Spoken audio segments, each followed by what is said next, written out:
আজ 10 বছর পর বাড়ি ফিরছি। 10 বছর আগে ছিলাম একটা অপদার্থ ছেলে, যার ছিল না কোনো মেধা, ছিল না পড়ার প্রতি মনোযোগ এবং ছিল না টাকা পয়সা। বলতে গেলে ছেলেটি সব দিক দিয়ে জিরো। আর আজ সেই ছেলেটি টপ 5 বিজনেসম্যানদের একজন, যার নেই কোনো টাকার অভাব, নেই কোনো যোগ্যতার অভাব। কিন্তু 10 বছর আগে ছেলেটির সব দিক দিয়ে অভাব ছিল। আপনারা হয়তো কিছুই বুঝতেছেন না। তাহলে চলুন 10 বছর আগে ঘটে যাওয়া ঘটনাগুলো জেনে আসি, তাহলেই বুঝতে পারবেন। 10 বছর আগে সকালে ঘুমাচ্ছি, এমন সময় চেঁচামেচির শব্দে ঘুমটা ভেঙে যায়। তারপর চোখ কসলাতে কসলাতে ঘুম থেকে উঠে দেখি মা আর বাবার কথা কাটাকাটি হচ্ছে। তোমার নবাবজাদা ছেলে কোথায়? এখনো ঘুম থেকে উঠেনি। কি বলছো? এখনো ঘুম থেকে ওঠে নাই মানে? কাল বন্ধুদের সাথে আড্ডা দিতে দিতে রাত করে বাসায় আসছে, তাই এত বেলা পর্যন্ত ঘুমাচ্ছে। কি পড়ালেখার ধারেও কাছেও নাই, আর রাতে বন্ধুদের সাথে আড্ডা দেয়? তামিমকে ডেকে নিয়ে আসো। আচ্ছা, এই বলে আমার রুমে আসতে যাব, তখনই আম্মু আমাকে ডেকে বলল, এই তো তোমার ছেলে ঘুম থেকে উঠলো। ওই কাল রাতে কোথায় ছিলি? বন্ধুদের সাথে আড্ডা দিতে দিতে রাত হয়ে গেছে। কি আজকের পর থেকে সন্ধ্যার আগে বাসায় চলে আসবি। যদি না আসতে পারিস তোকে বাড়ি ছেড়ে চলে যেতে হবে। কাল রাতে কার বাড়িতে ডিল ছুড়ছিলি কেন?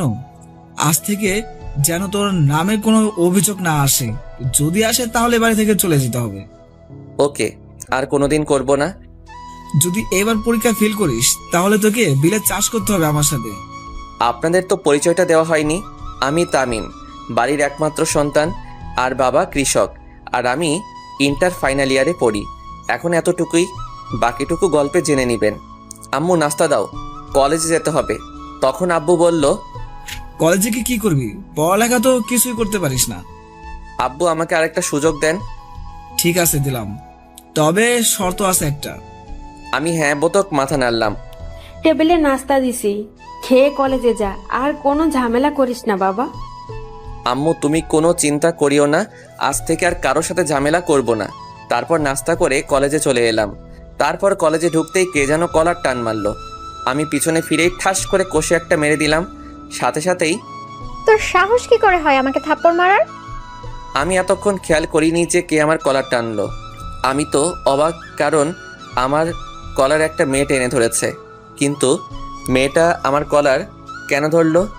আপনি আমার কলার ধরলেন, তাই আমি রাগ কন্ট্রোল করতে না পেরে থাপ্পড় মারছি। আপনার পরিচয় আমার না জানলেও চলবে, মেয়েটা দেখতে খুব সুন্দর কিন্তু রাগী। এই বলে সোজা ক্লাসরুমে চলে গেলাম। তারপর কিছুক্ষণ পর বন্ধুরাও আসলো।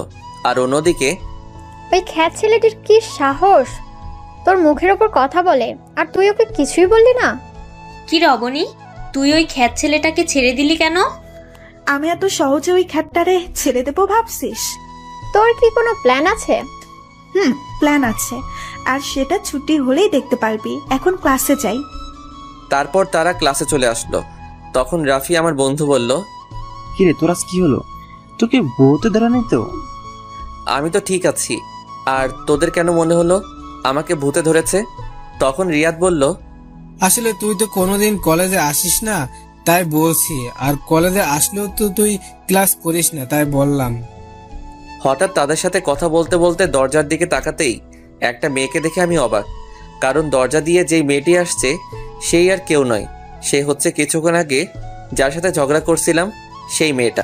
তারপর আমি আমার বন্ধুদের জিজ্ঞাসা করলাম, দোস্ত, এই মেয়েটা কি আমাদের ক্লাসেই পড়ে? কেন? না, একটু আগে মেয়েটাকে থাপ্পড় মারছিলাম তাই। কি তুই জানিস ওকে? আমার জানার দরকার নেই, আগে বলো এই মেয়েটার নাম কি? অবনী, আর এই কলেজের সভাপতির মেয়ে। কি? এখন আমার কি হবে? আমি তো অবনীকে থাপ্পড় মারছি। এটা যদি তার আব্বুকে বলে দেয় তাহলে তো আমার কলেজ আর পড়া হবে না, সাথে বাড়ি থেকে চলে যেতে হবে। অন্যদিকে অবনীর বান্ধবী নীলা অবনীকে বলে, অবনী দেখ, ওই খ্যাতটা আমাদের সাথেই পড়ে। তাহলে তো আমার আরো সুবিধা হলো। আমিও তাই ভাবছি। তারপর দেখি স্যার ক্লাসে এসে আমাকে দেখে স্যার বলল, ক্লাসে কিছু এলিয়েন দেখতেছি, তোমরা কি তাদের দেখতেছো? আমাকে উদ্দেশ্য করে বলল, কারণ এর আগে কলেজে আসলেও ক্লাস করিনি, তাই ক্লাসে দেখে স্যার অবাক হয়ে গেল। আর আমি স্যারকে বললাম, স্যার এখানে তো কোনো এলিয়েন নাই। তোমাকে দেখে তো এলিয়েনই মনে হচ্ছে। আর এতদিন পর কি জন্য ক্লাস করতে আসছো? 1 মাস পরই তো তোমার পরীক্ষা, একেবারে পরীক্ষা দিতে আসলেই তো হয়। আসলে স্যার আজ থেকে ভালো হয়ে গেছি আর নিয়মিত ক্লাস করব। আমার কথা শুনে সবাই অবাক হয়ে গেল। তার থেকে আরো বেশি অবাক হলো স্যার। তখন স্যার বলল, ক্লাস করলে ভালো। তারপর স্যার আরো কিছুক্ষণ ক্লাস করিয়ে চলে গেল। তারপর সব ক্লাস করে যখনই বন্ধুদের নিয়ে গেট দিয়ে বাহির হব, তখনই কে যেন খ্যাত খ্যাত করে আমাকে ডাকতেছে। ওই খ্যাত, আমি পিছনে ফিরে দেখে অবনী আমায় ডাকতেছে। আমাকে বলতেছেন, এখানে তুই ছাড়া আর কে আছে? আচ্ছা আসতেছি। এই বলে আমার বন্ধুরা সহ আমি অবনীর কাছে গেলাম। ওই তোরা যা। আমরা কেন যাব? যেতে বলছি, যাবি নাকি অন্য ব্যবস্থা করব? আচ্ছা যাচ্ছি। তারপর ওরা চলে যাওয়ার পর, ওই তোর নাম কি? তামিম। আর কি জন্য ডাকছেন ওইটা বলেন। কেন, তোকে কি কাজ ছাড়া ডাকা যায় না নাকি? তা নই, কিন্তু কেন ডাকলেন তা তো বলেন। তখন নীলা বলল, অবনী দেখ, ওই খ্যাত ছেলেটা তোর মুখে মুখে কথা বলতেছে আর তুই তার সহ্য করতেছিস। তখন অবনী বলল, ওই খ্যাত, তোর সাহস কি করে হয় আমার মুখে মুখে কথা বলা? এই বলে ঠাস। আপনারা ভাবছেন থাপ্পড়টা আমার গালে লাগছে? আপনারা ঠিকই ভাবছেন, থাপ্পড়টা আমার গালে লাগছে। আর ওর থাপ্পড়ের আওয়াজ শুনে যারা কলেজে ছিল সবাই আমার দিকে তাকিয়ে আছে, আর আমি গালে হাত দিয়ে দাঁড়িয়ে আছি। আমাকে মারলেন কেন? আবার আমার মুখে মুখে কথা বলতেছিস? সরি আপু। ঠাস, আবার থাপ্পড় মারলো। এই বড়লোক মেয়েগুলো গরিবদের ভাবেটা কি? আমরা গরিব বলে কি আমাদের কোনো প্রাণ নেই? আমাদের কি কোনো ফিলিংস নেই? আমরাও তো মানুষ। আপনি আবার আমায় মারলেন কেন? আজ থেকে আমায় ম্যাডাম বলে ডাকবি। কি বলে ডাকবি? ম্যাডাম বলে। এই তো, গুড বয়। আর শোন, কাল সকালে তাড়াতাড়ি আসবি। Okay madam. তারপর অবনীর কাছ থেকে বিদায় নিয়ে সোজা বাসায় চলে আসলাম। তারপর ফ্রেশ হয়ে আম্মুকে বললাম, আম্মু খুব খিদে পেয়েছে, খাবার দাও। আচ্ছা তুই টেবিলে বস, আমি খাবার দিচ্ছি। তারপর খাবার খেয়ে রুমে গিয়ে শুয়ে গেলাম। আর কলেজে ঘটে যাওয়া ঘটনাগুলো ভাবতেই কখন যে ঘুমিয়ে গেলাম নিজেও জানি না। অন্যদিকে অবনী কলেজ থেকে বাড়ি ফিরে আর গান গেয়ে গিয়ে সিঁড়ি থেকে উঠতে যাবে, ঠিক তখনই শিমুল চৌধুরী, আজ আমার মেয়েকে এত সুন্দর লাগছে কেন? আমি একটা ছেলেকে ভালোবেসে ফেলেছি। তা কে সেই ছেলেটা, যে ছেলেটা আমার এই মেয়ের মন কেড়ে নিয়েছে? ছেলেটার নাম তামিম, কিন্তু তার স্ট্যাটাস আমাদের মতো অত হাই লেভেলের না। ও, তা ছেলেটাকে কি বলেছিস তুই অনেক পছন্দ করিস বা ভালোবাসিস? না মা, আচ্ছা এসব এখন থাক না। এসব এখন খুব জোরে খিদে পেয়েছে। তুমি খাবার রেডি করো, আমি ফ্রেশ হয়ে আসতেছি। নীলা, আচ্ছা যা মা। দোস্ত তুই কোথায়, আজ আসবি না? আমি তো ঘুম যাচ্ছি। কি? আচ্ছা তুই রফিক আঙ্কেলের চায়ের দোকানে চলে আয়। কেন বলো তো, কোনো সমস্যা হয়েছে নাকি? আরে না, আজ আড্ডা দিবি না? আমি তো আড্ডা দেওয়ার জন্য কল দিচ্ছি। সরি দোস্ত, আজ থেকে আমি আর আড্ডা দিব না। আচ্ছা তামিম, তুই কি আমাদের সেই বন্ধু তামিম নাকি অন্য কেউ? কেন বলতো? না মানে ভূতের মুখে রাম রাম শুনছি তাই বলতেছি। এখানে রাম রামের কি হয়েছে? আমরা তো অনেক আড্ডা দিয়ে অনেক সময় নষ্ট করছি, আর সামনে পরীক্ষা, তাই ভাবলাম ভালোভাবে প্রস্তুতি নিতে হবে। আচ্ছা ঠিক আছে দোস্ত। তারপর বাইরে চলে আসলাম। তারপর মাগরিবের নামাজ পড়ে বাড়িতে চলে আসলাম আর বই নিয়ে পড়তে বসলাম।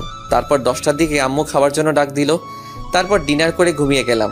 তারপর সকালবেলা ঘুম থেকে উঠে ফ্রেশ হয়ে নাস্তা করে কলেজে যাই। আর কলেজে গিয়েই তো আমি অবাক, কারণ অবনী আজ শাড়ি পরে আসছে। মনে হচ্ছে আসমান থেকে পরি নেমে এসেছে। ছি, আমি এসব কি ভাবতেছি? ও কোথায় আর আমি কোথায়? ওরা বড়লোক আর আমরা গরিব, ওদের সাথে আমাদের মানায় না। তারপর এইসব ভাবতে ভাবতে ক্লাসে চলে আসলাম। নীলা, আজ এই খ্যাতটা আসেনি নাকি? জানি না রে। আচ্ছা চল, ক্লাসের সময় হয়ে গেছে, ক্লাসে যাই। চল। কি রে অবনী, কাকে খুঁজছিস? আর ওই খ্যাতটা আসে নাই না কি আজ? তারপর হঠাৎ অবনীর আমার দিকে চোখ পড়তেই, দেখ নীলা, ওই খ্যাতটা কলেজে আসলো অথচ আমার সাথে দেখা করেনি। এর একটা বিহিত করতে হবে। আজ ওর একটা বিহিত করতেই হবে। ক্লাস ছুটি হোক, তারপর দেখাচ্ছি। আমি ক্লাসে এসে বন্ধুদের পাশে বসে গেলাম। তখন রাফি বলল, কিরে দোস্ত, কি অবস্থা? এই তো ভালো, তোদের কি অবস্থা? আমরাও ভালো দোস্ত। তারপর স্যার ক্লাসে চলে আসলো। তারপর স্যার কিছু নোট লিখে দিলেন আর বললেন, আচ্ছা, কাল তোমাদের এই বিষয়ের উপর ক্লাস টেস্ট নেওয়া হবে, তাই সবাই ভালোভাবে প্রস্তুতি নাও।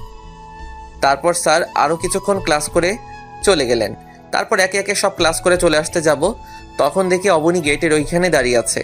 আমি অবনীকে না দেখার ভান করে চলে যেতে যাব, তখনই ওই ক্যাট, তোকে সকালে আমার সাথে দেখা করতে বলেছিলাম না? সরি, আসলে ভুলে গেছিলাম। কাল সকালে আসার পর আমার সাথে দেখা করে তারপর ক্লাস করতে যাবি। আচ্ছা এখন তুই যেতে পারিস। আচ্ছা যাচ্ছি। এই বলে বন্ধুদেরকে নিয়ে চলে আসলাম। মাঝপথে রিয়াদ বলল, আচ্ছা দোস্ত, ওই অবনী তোর পিছনে এইভাবে লেগে আছে কেন? তখন রাফি বলল, ওই দিন অবনীকে তামিম থাপ্পড় মারলো না, মনে হয় ওইটার বদলা নেওয়ার প্ল্যান করতেছি। এই রে, এরা কিভাবে জানলো আমি অবনীকে থাপ্পড় মারছি? সত্যি তুই অবনীকে থাপ্পড় মারছিস? তাহলে তো তুই শেষ। আরে এমনি ভয়ে ভয়ে আছি, আর তুই সেইখানে আরো ভয় দেখাচ্ছিস। কোথায় সাহস দিবি তা না করে উল্টা আমায় ভয় দেখাচ্ছিস। তোরা কি আদৌ আমার বন্ধু নাকি শত্রু তা আজও জানতে পারলাম না। দোস্ত ওসব বাদ দে তো, কাল যে টেস্ট পরীক্ষা হবে তা নিয়ে কিছু ভাবছিস? যা হবে কাল দেখা যাবে। আচ্ছা চলি দোস্ত, আর ভালোভাবে প্রস্তুতি নিস। ওদের সাথে কথা বলতে বলতে বাড়িতে চলে আসলাম। বাড়িতে ঢুকে মাকে বললাম, আম্মু খুব খিদে পেয়েছে, খাবার দাও। আচ্ছা তুই ফ্রেশ হয়ে আয়, আমি টেবিলে খাবার দিচ্ছি। তারপর আমি ফ্রেশ হতে চলে গেলাম। অবনী, তুই এই খ্যাতটাকে সবসময় এভাবে ছেড়ে দিস কেন? আরে অপেক্ষা কর, ফাইনাল পরীক্ষার পর আমাকে থাপ্পড় মারার প্রতিশোধ নেব। দেখ কাল কি করি। মুখে তো বলে দিলাম, তামিমকে কি আমি শাস্তি দিতে পারবো না? আমি তামিমের থেকে প্রতিশোধ নিতে পারবো না, কারণ আমি যে তামিমকে খুব ভালোবেসে ফেলেছি। তামিমকে কি আমি বলতে পারবো আমার ভালোবাসার কথা? কিরে, তুই কি ভাবছিলি এতক্ষণ? সে কখন থেকে ডাকতেছি, তোর কোনো খুশি নেই? না কিছু না, চল বাড়ি যাই। তারপর ওরা দুইজনে বাড়ি চলে আসলো। এদিকে তামিম ফ্রেশ হয়ে খাবার খেয়ে ঘুমিয়ে পড়ে। তারপর সন্ধ্যা দিকে মাগরিবের নামাজ পড়তে বসে, কারণ কাল তার টেস্ট পরীক্ষা, তাই ভালোভাবে প্রস্তুতি নিতে হবে। তারপর 2 ঘন্টা পরে একটু বিশ্রাম নেয়, তারপর ডিনার করে শুয়ে পড়লাম। সকালবেলা 6টায় ঘুম থেকে উঠে ফ্রেশ হয়ে আবার পড়তে বসলাম। তারপর দেখতে দেখতে কলেজের সময় হয়ে গেল। তারপর নাস্তা করে কলেজে চলে এলাম। তারপর অবনীর সাথে দেখা করে ক্লাসে চলে এলাম। তারপর প্রিন্সিপাল এসে আমাকে ডেকে তার কেবিনে নিয়ে গেল। এরপর স্যার যা বললো তা শুনে তো আমার নিচ থেকে মাটি সরে গেল। তারপর কলেজে এসে সোজা অবনীর কাছে চলে গেলাম। কিরে, আজ তুই নিচেই চলে আসলি? যাক, ভালোই হলো। বলেন ম্যাডাম, কেন ডেকেছেন? কেন ডেকেছি তার জন্য কি তোকে কৈফিয়ত দিতে হবে নাকি? এই বলে ঠাস করে 2 গালে 2টা থাপ্পড় মারলো। থাপ্পড়টা এত জোরে লাগলো যে আমার ঠোঁট থেকে রক্ত বের হচ্ছে আর খুব জ্বলছে। তবু সহ্য করে থাকলাম, কারণ এখন কিছু বললে হিতে বিপরীত হতে হবে, তার চেয়ে চুপ করে থাকি। যা তো এখান থেকে। তারপর আমি সোজা ক্লাসরুমে চলে আসলাম, আর আমি পকেট থেকে রুমালটা বের করে রক্ত মুছে আবার ঢুকিয়ে রাখলাম। তারপর আমার বন্ধুরা চলে এলো। তারপর বন্ধুদের সাথে একটু কথা বললাম। অন্যদিকে অবনী ভাবতেছে, না, তামিমকে এভাবে মারাটা ঠিক হয়নি। ধুর, এখন কি তামিমকে ভালোবাসার কথা বললে তো আমাকে মেনে নিবে না। তামিম তো আমাকে মেনে নিবে না, কারণ আজ আমি যা অন্যায় করলাম তার জন্য তামিম আমাকে ক্ষমা নাও করতে পারে। এখন কি করি? তখন অবনীর বান্ধবী রিমি বলল, কিরে অবনী, কি ভাবছিস? চল ক্লাসে যাই। চল। তারপর অবনী আর তার বান্ধবীরা চলে আসলো। এদিকে রাফি তামিমকে বলল, কিরে দোস্ত, তোর ঠোঁট কাটলো কি করে? আরে তেমন কিছু না দোস্ত, সামান্য ব্যথা পেয়েছি, ঠিক হয়ে যাবে। আচ্ছা। রাফির সাথে কথা বলতেছি, তখন স্যার ক্লাসে চলে আসলো। স্যার ক্লাসে ঢোকার সাথে সাথে প্রিন্সিপালও ক্লাসে ঢুকলো আর বলল, তোমাদের মধ্যে তামিমকে? জি স্যার, আমি। তুমি আমার কেবিনে এসো। আচ্ছা স্যার। তারপর আমি প্রিন্সিপালের কেবিনে গেলাম। সেখানে গিয়ে দেখি কলেজের সভাপতিও আছে, সাথে আমার আব্বুও। তারপর সভাপতি তারেক চৌধুরী মানে অবনীর আব্বু বলল, তুমি সেই তামিম যে প্রতিদিন আমার মেয়েকে বিরক্ত করো? ঠিক বুঝলাম না স্যার। তামিম, তোমাকে এই কলেজে টিসি দেওয়া হলো। যা শুনে আমার নিচ থেকে মাটি সরে গেল। মনে হচ্ছে আমার বুকে কেউ ছুরি ঢুকিয়ে দিয়েছে। কোনো কথা মুখে আসছে না, তবু অনেক কষ্টে আমি বললাম, আমি কি জানতে পারি আমার কোন অপরাধে আমাকে এই কলেজ থেকে টিসি দেওয়া হলো? তুমি স্যারের মেয়েকে প্রতিদিন বিরক্ত করার অপরাধে তোমাকে টিসি দেওয়া হলো। ও বুঝছি। বাবা চলো। কোথায় যাবি? কেন বাড়ি যাব? কারণ এই কলেজে আর আমার জায়গা নাই। স্যার প্লিজ আমার ছেলেকে আরেকটা সুযোগ দিন। আমার ছেলে যতই খারাপ হোক না, এই কাজটা করতেই পারে না। আপনার ছেলে কেমন তা আমাদের জানা হয়ে গেছে, যেমন ছেলে তেমন বাবা। বাবাকে অপমান হতে দেখে আর চুপ থাকতে পারলাম না। সোজা গিয়ে সভাপতির কলার চেপে ধরে বললাম, মিস্টার তারেক চৌধুরী, আপনি আমাকে যতই অপমান করুন মারুন, কিন্তু আমার বাবাকে অপমান করবেন না। তারপর প্রিন্সিপাল এসে আমাদের ছাড়িয়ে নিয়ে তারপর আমার আব্বুকে বলল, এই যে মিস্টার, আজকের পর থেকে যেন আপনাকে আর আপনার ছেলেকে এখানে আর না দেখি, এখনই বেরিয়ে যান। আব্বু চলো। তখন তারেক চৌধুরী বলল, তোকে আমি দেখে নিব। যত পারিস দেখে নিস। তারপর আর কথা না বলে বাবাকে বাহিরে এনে ক্লাসে গিয়ে স্যারের অনুমতি নিয়ে ক্লাসে ঢুকে বইগুলো নিয়ে বাহিরে চলে যাব। ঠিক তখনই, তামিম, তুমি কোথায় যাচ্ছ? সরি স্যার, এই কলেজ থেকে টিসি দেওয়া হয়েছে, তাই চলে যাচ্ছি। আমি এই কথা বলার সাথে সাথে অবনী বলে উঠল, তোমাকে কে টিসি দিচ্ছে? তার চাকরি আমি কেড়ে নিব। সরি ম্যাডাম, আমরা গরিব হতে পারি কিন্তু কারো দয়া নিয়ে বেঁচে থাকতে চাই না। আর মিস অবনী চৌধুরী, একটা কথা বলে রাখি, আজ এই কলেজ থেকে আমাকে বাহির করে দেওয়া হচ্ছে, কিন্তু এমন একটা দিন আসবে যেদিনে এই কলেজটা আমার হবে। সেই দিন দেখব তারেক চৌধুরী সভাপতিত্ব কোথায় থাকে। It's my challenge, Mrs Abani Chowdhury. Sir দোয়া করবেন। এই বলে ক্লাস থেকে বাহির হয়ে সোজা বাবাকে নিয়ে বাড়িতে চলে আসলাম। কিন্তু এতেই কি তামিমের বিপদ শেষ, নাকি সামনে আরও বড় বিপদের সম্মুখীন হবে? তামিম কি আদৌ জানে যে আরও বড় বিপদের সম্মুখীন হতে হবে? অন্যদিকে অবনীকে নীলা বলল, দোস্ত, ওই খ্যাত এগুলো কি বলে গেল? আমি কিছুই বুঝতেছি না, তামিমকে কে টিসি দিচ্ছে? কিন্তু প্রিন্সিপাল স্যার ছাড়া আর কে করবে? আজ ওই প্রিন্সিপালের চাকরি আমি নিয়ে ফেলবো। তার সাহস হয় কি করে আমার কলেজাকে কলেজ থেকে টিসি দেওয়ায়? তুই কি তামিম মানে ওই খ্যাতকে ভালোবাসিস? ওই একদম খ্যাত বলবি না। আর তামিমকে আমি খুব ভালোবাসি। তামিমকে ছাড়া আমি বাঁচবো না। তুই ভেবে বলছিস তো? এখানে এত ভাবার কি আছে? আমি আমার তামিমকে আবার ফিরে পেতে চাই, তার জন্য আমি সবকিছু করতে রাজি। তারপর নীলা যা বলল সেটা শোনার জন্য হয়তো অবনী প্রস্তুত ছিল না। সরি অবনী, আজ আমার জন্য তামিমকে টিসি দিয়েছে। মানে কি বলতে চাইছিস তুই? আসলে আমি আঙ্কেলকে বলেছি যে তামিম তোকে বিরক্ত করে, তাই আঙ্কেল কলেজে এসে তামিমকে টিসি দিছে। তখন অবনী ভাবলো, কি এখন আমি কি করব? আমি কি আবার তামিমকে হারিয়ে ফেলবো? না, আমি তামিমকে হারাতে চাই, কিন্তু আমার বারবার কেন মনে হচ্ছে আমি হারিয়ে ফেলেছি। না, আজ যে করেই হোক তামিমের বাসায় যেতে হবে। কিন্তু আমি তো তামিমের বাড়ি চিনি না। তো কি হয়েছে? তামিমের বন্ধু রাফির থেকে জিজ্ঞেস করব। কি ভাবতেছিস? কিছু না। এই বলে ক্লাস থেকে বেরিয়ে সোজা বাড়ি চলে গেল। এদিকে তামিম আর তার বাবা বাড়ি পৌঁছে গেল। তারপর যা বাবা বলল, যা শুনে তামিমের মাথার উপর আকাশ পড়েছে এমন অবস্থা হয়ে গেল। একদিনে দুইটা জ্বর তামিম সামলাতে না পেরে ব্যালেন্স হারিয়ে বসে পড়ে। কারণ তামিমের বাবা তামিমকে বলল, তামিম যখন বাড়িতে ঢুকতে যাবে ঠিক সেই সময় আব্বু বলল, তুই কোথায় যাচ্ছিস? কেন আমার রুমে? তুই আর এবারে কেউ না। কি বলছো এসব? আব্বু তুমিও বিশ্বাস করো আমি ওই মেয়েটাকে বিরক্ত করছি? কি হয়েছে রে বাবা? তারপর আব্বু কলেজে ঘটে যাওয়া সব ঘটনাগুলো বলল। ছি, তোকে আমার ছেলে বলতেও লজ্জা করছে।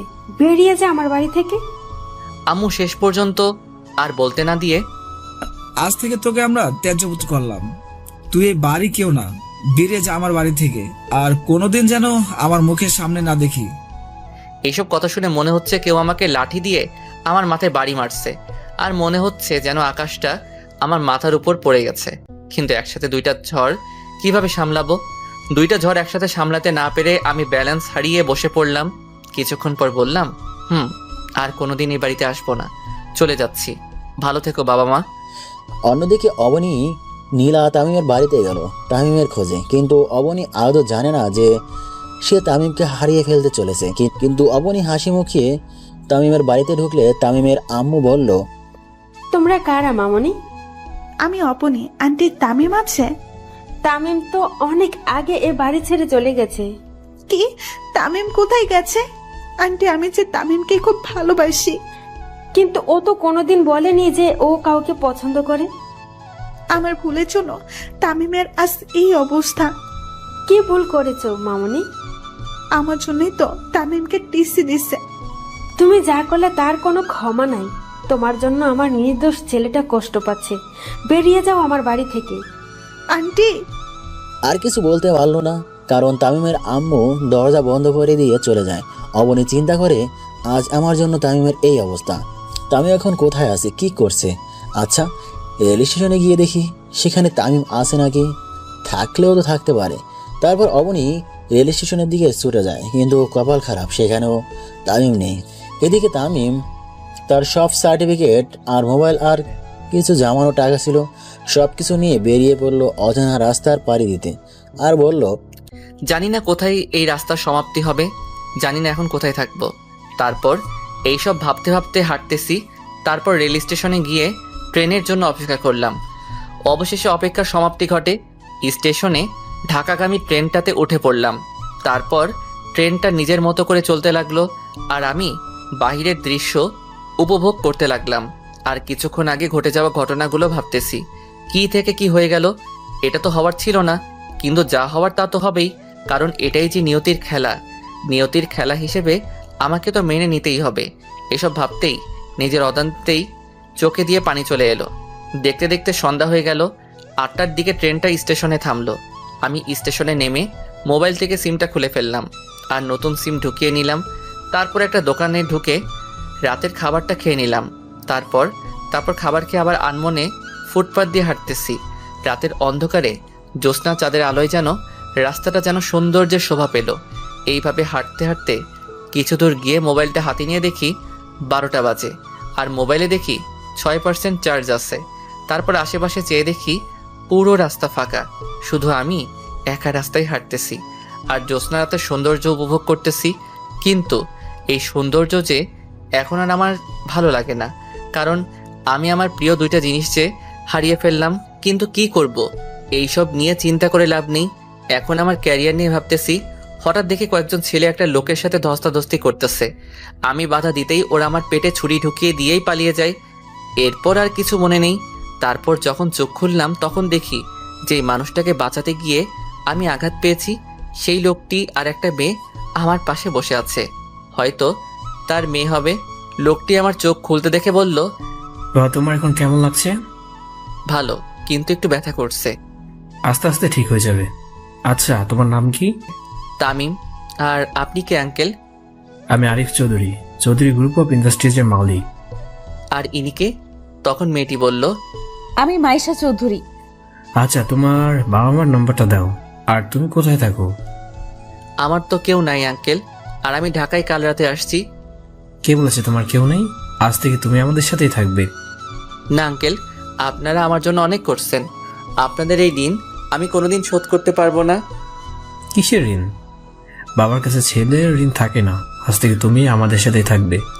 না আঙ্কেল, এই আমাকে আর বলতে না দিয়ে আঙ্কেল বললেন, তোমাদের সাথে থাকবে ব্যাস, আমি আর কোনো কথা শুনতে চাই না। কিন্তু তখন মাইশা বলল, কোনো কিন্তু নয়, তুমি আমাদের সাথে থাকবে ব্যাস। ওনাদের জোরাজোরিতে আমি ওনাদের সাথে যেতে রাজি হলাম। তারপর আঙ্কেল ডাক্তারের কাছে গিয়ে বললেন, ডাক্তার, আমরা কি তামিমকে বাসায় নিয়ে যেতে পারবো? পারবেন, তবে ওনাকে কিছুদিন রেস্ট নিতে হবে। আচ্ছা ঠিক আছে ডাক্তার। তখন মাইশা আমাকে বলল, আচ্ছা, আপনার এখন কেমন লাগছে? আমার একটা হাত ধরে অনেকটাই ভালো। হাত ছাড়িয়ে নিলেন কেন? চুপ করে আছি। কি হলো, চুপ করে আছেন কেন? তখন হঠাৎ আঙ্কেল ঢুকলেন, আর মাইশা আঙ্কেলকে দেখে মাইশা বললেন, আব্বু, তামিমকে আমরা কবে বাসায় নিয়ে যেতে পারবো? আজই নিয়ে যেতে পারবো। সত্যি বাবা, আজই নিয়ে যেতে পারবো? সত্যি। কিন্তু বুঝলাম না এই মেয়েটার এত খুশি লাগছে কেন। এই মেয়েটার হাবভাব আমার ভালো ঠেকছে না। এসব ভাবছি তখনই আঙ্কেল বললেন, তাই তুমি রেডি হয়ে নাও। আমি পকেটে হাত দিয়ে দেখি মোবাইলটা নেই। তাই আমি আঙ্কেলকে বললাম, আঙ্কেল একটা কথা বলবো? বলো, অনুমতি নেওয়ার প্রয়োজন নেই। আমার মোবাইলটা। আর বলতে না দিয়ে, এই নাও।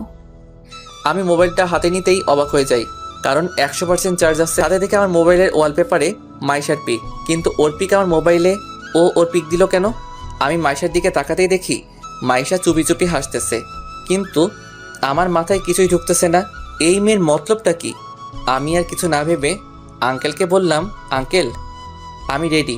বলে উঠতেই পেটের ব্যথায় পড়ে যেতেই মাইশা আমাকে ধরে ফেললো। তখন আঙ্কেল বলল, মাইশা, ওকে নিয়ে গাড়িতে অপেক্ষা কর, আমি বিল মিটে আসছি। ওকে আব্বু। তারপর মাইশা আমাকে ধরে নিচে নেমে এলেন আর গাড়িতে বসালেন। কিছুক্ষণ পর আঙ্কেল চলে এলো। আঙ্কেল গাড়িতে উঠে ড্রাইভারকে বললেন, ড্রাইভার গাড়ি চালাও। ড্রাইভার গাড়ি স্টার্ট দিয়ে আপন মনে চালাতে লাগলেন।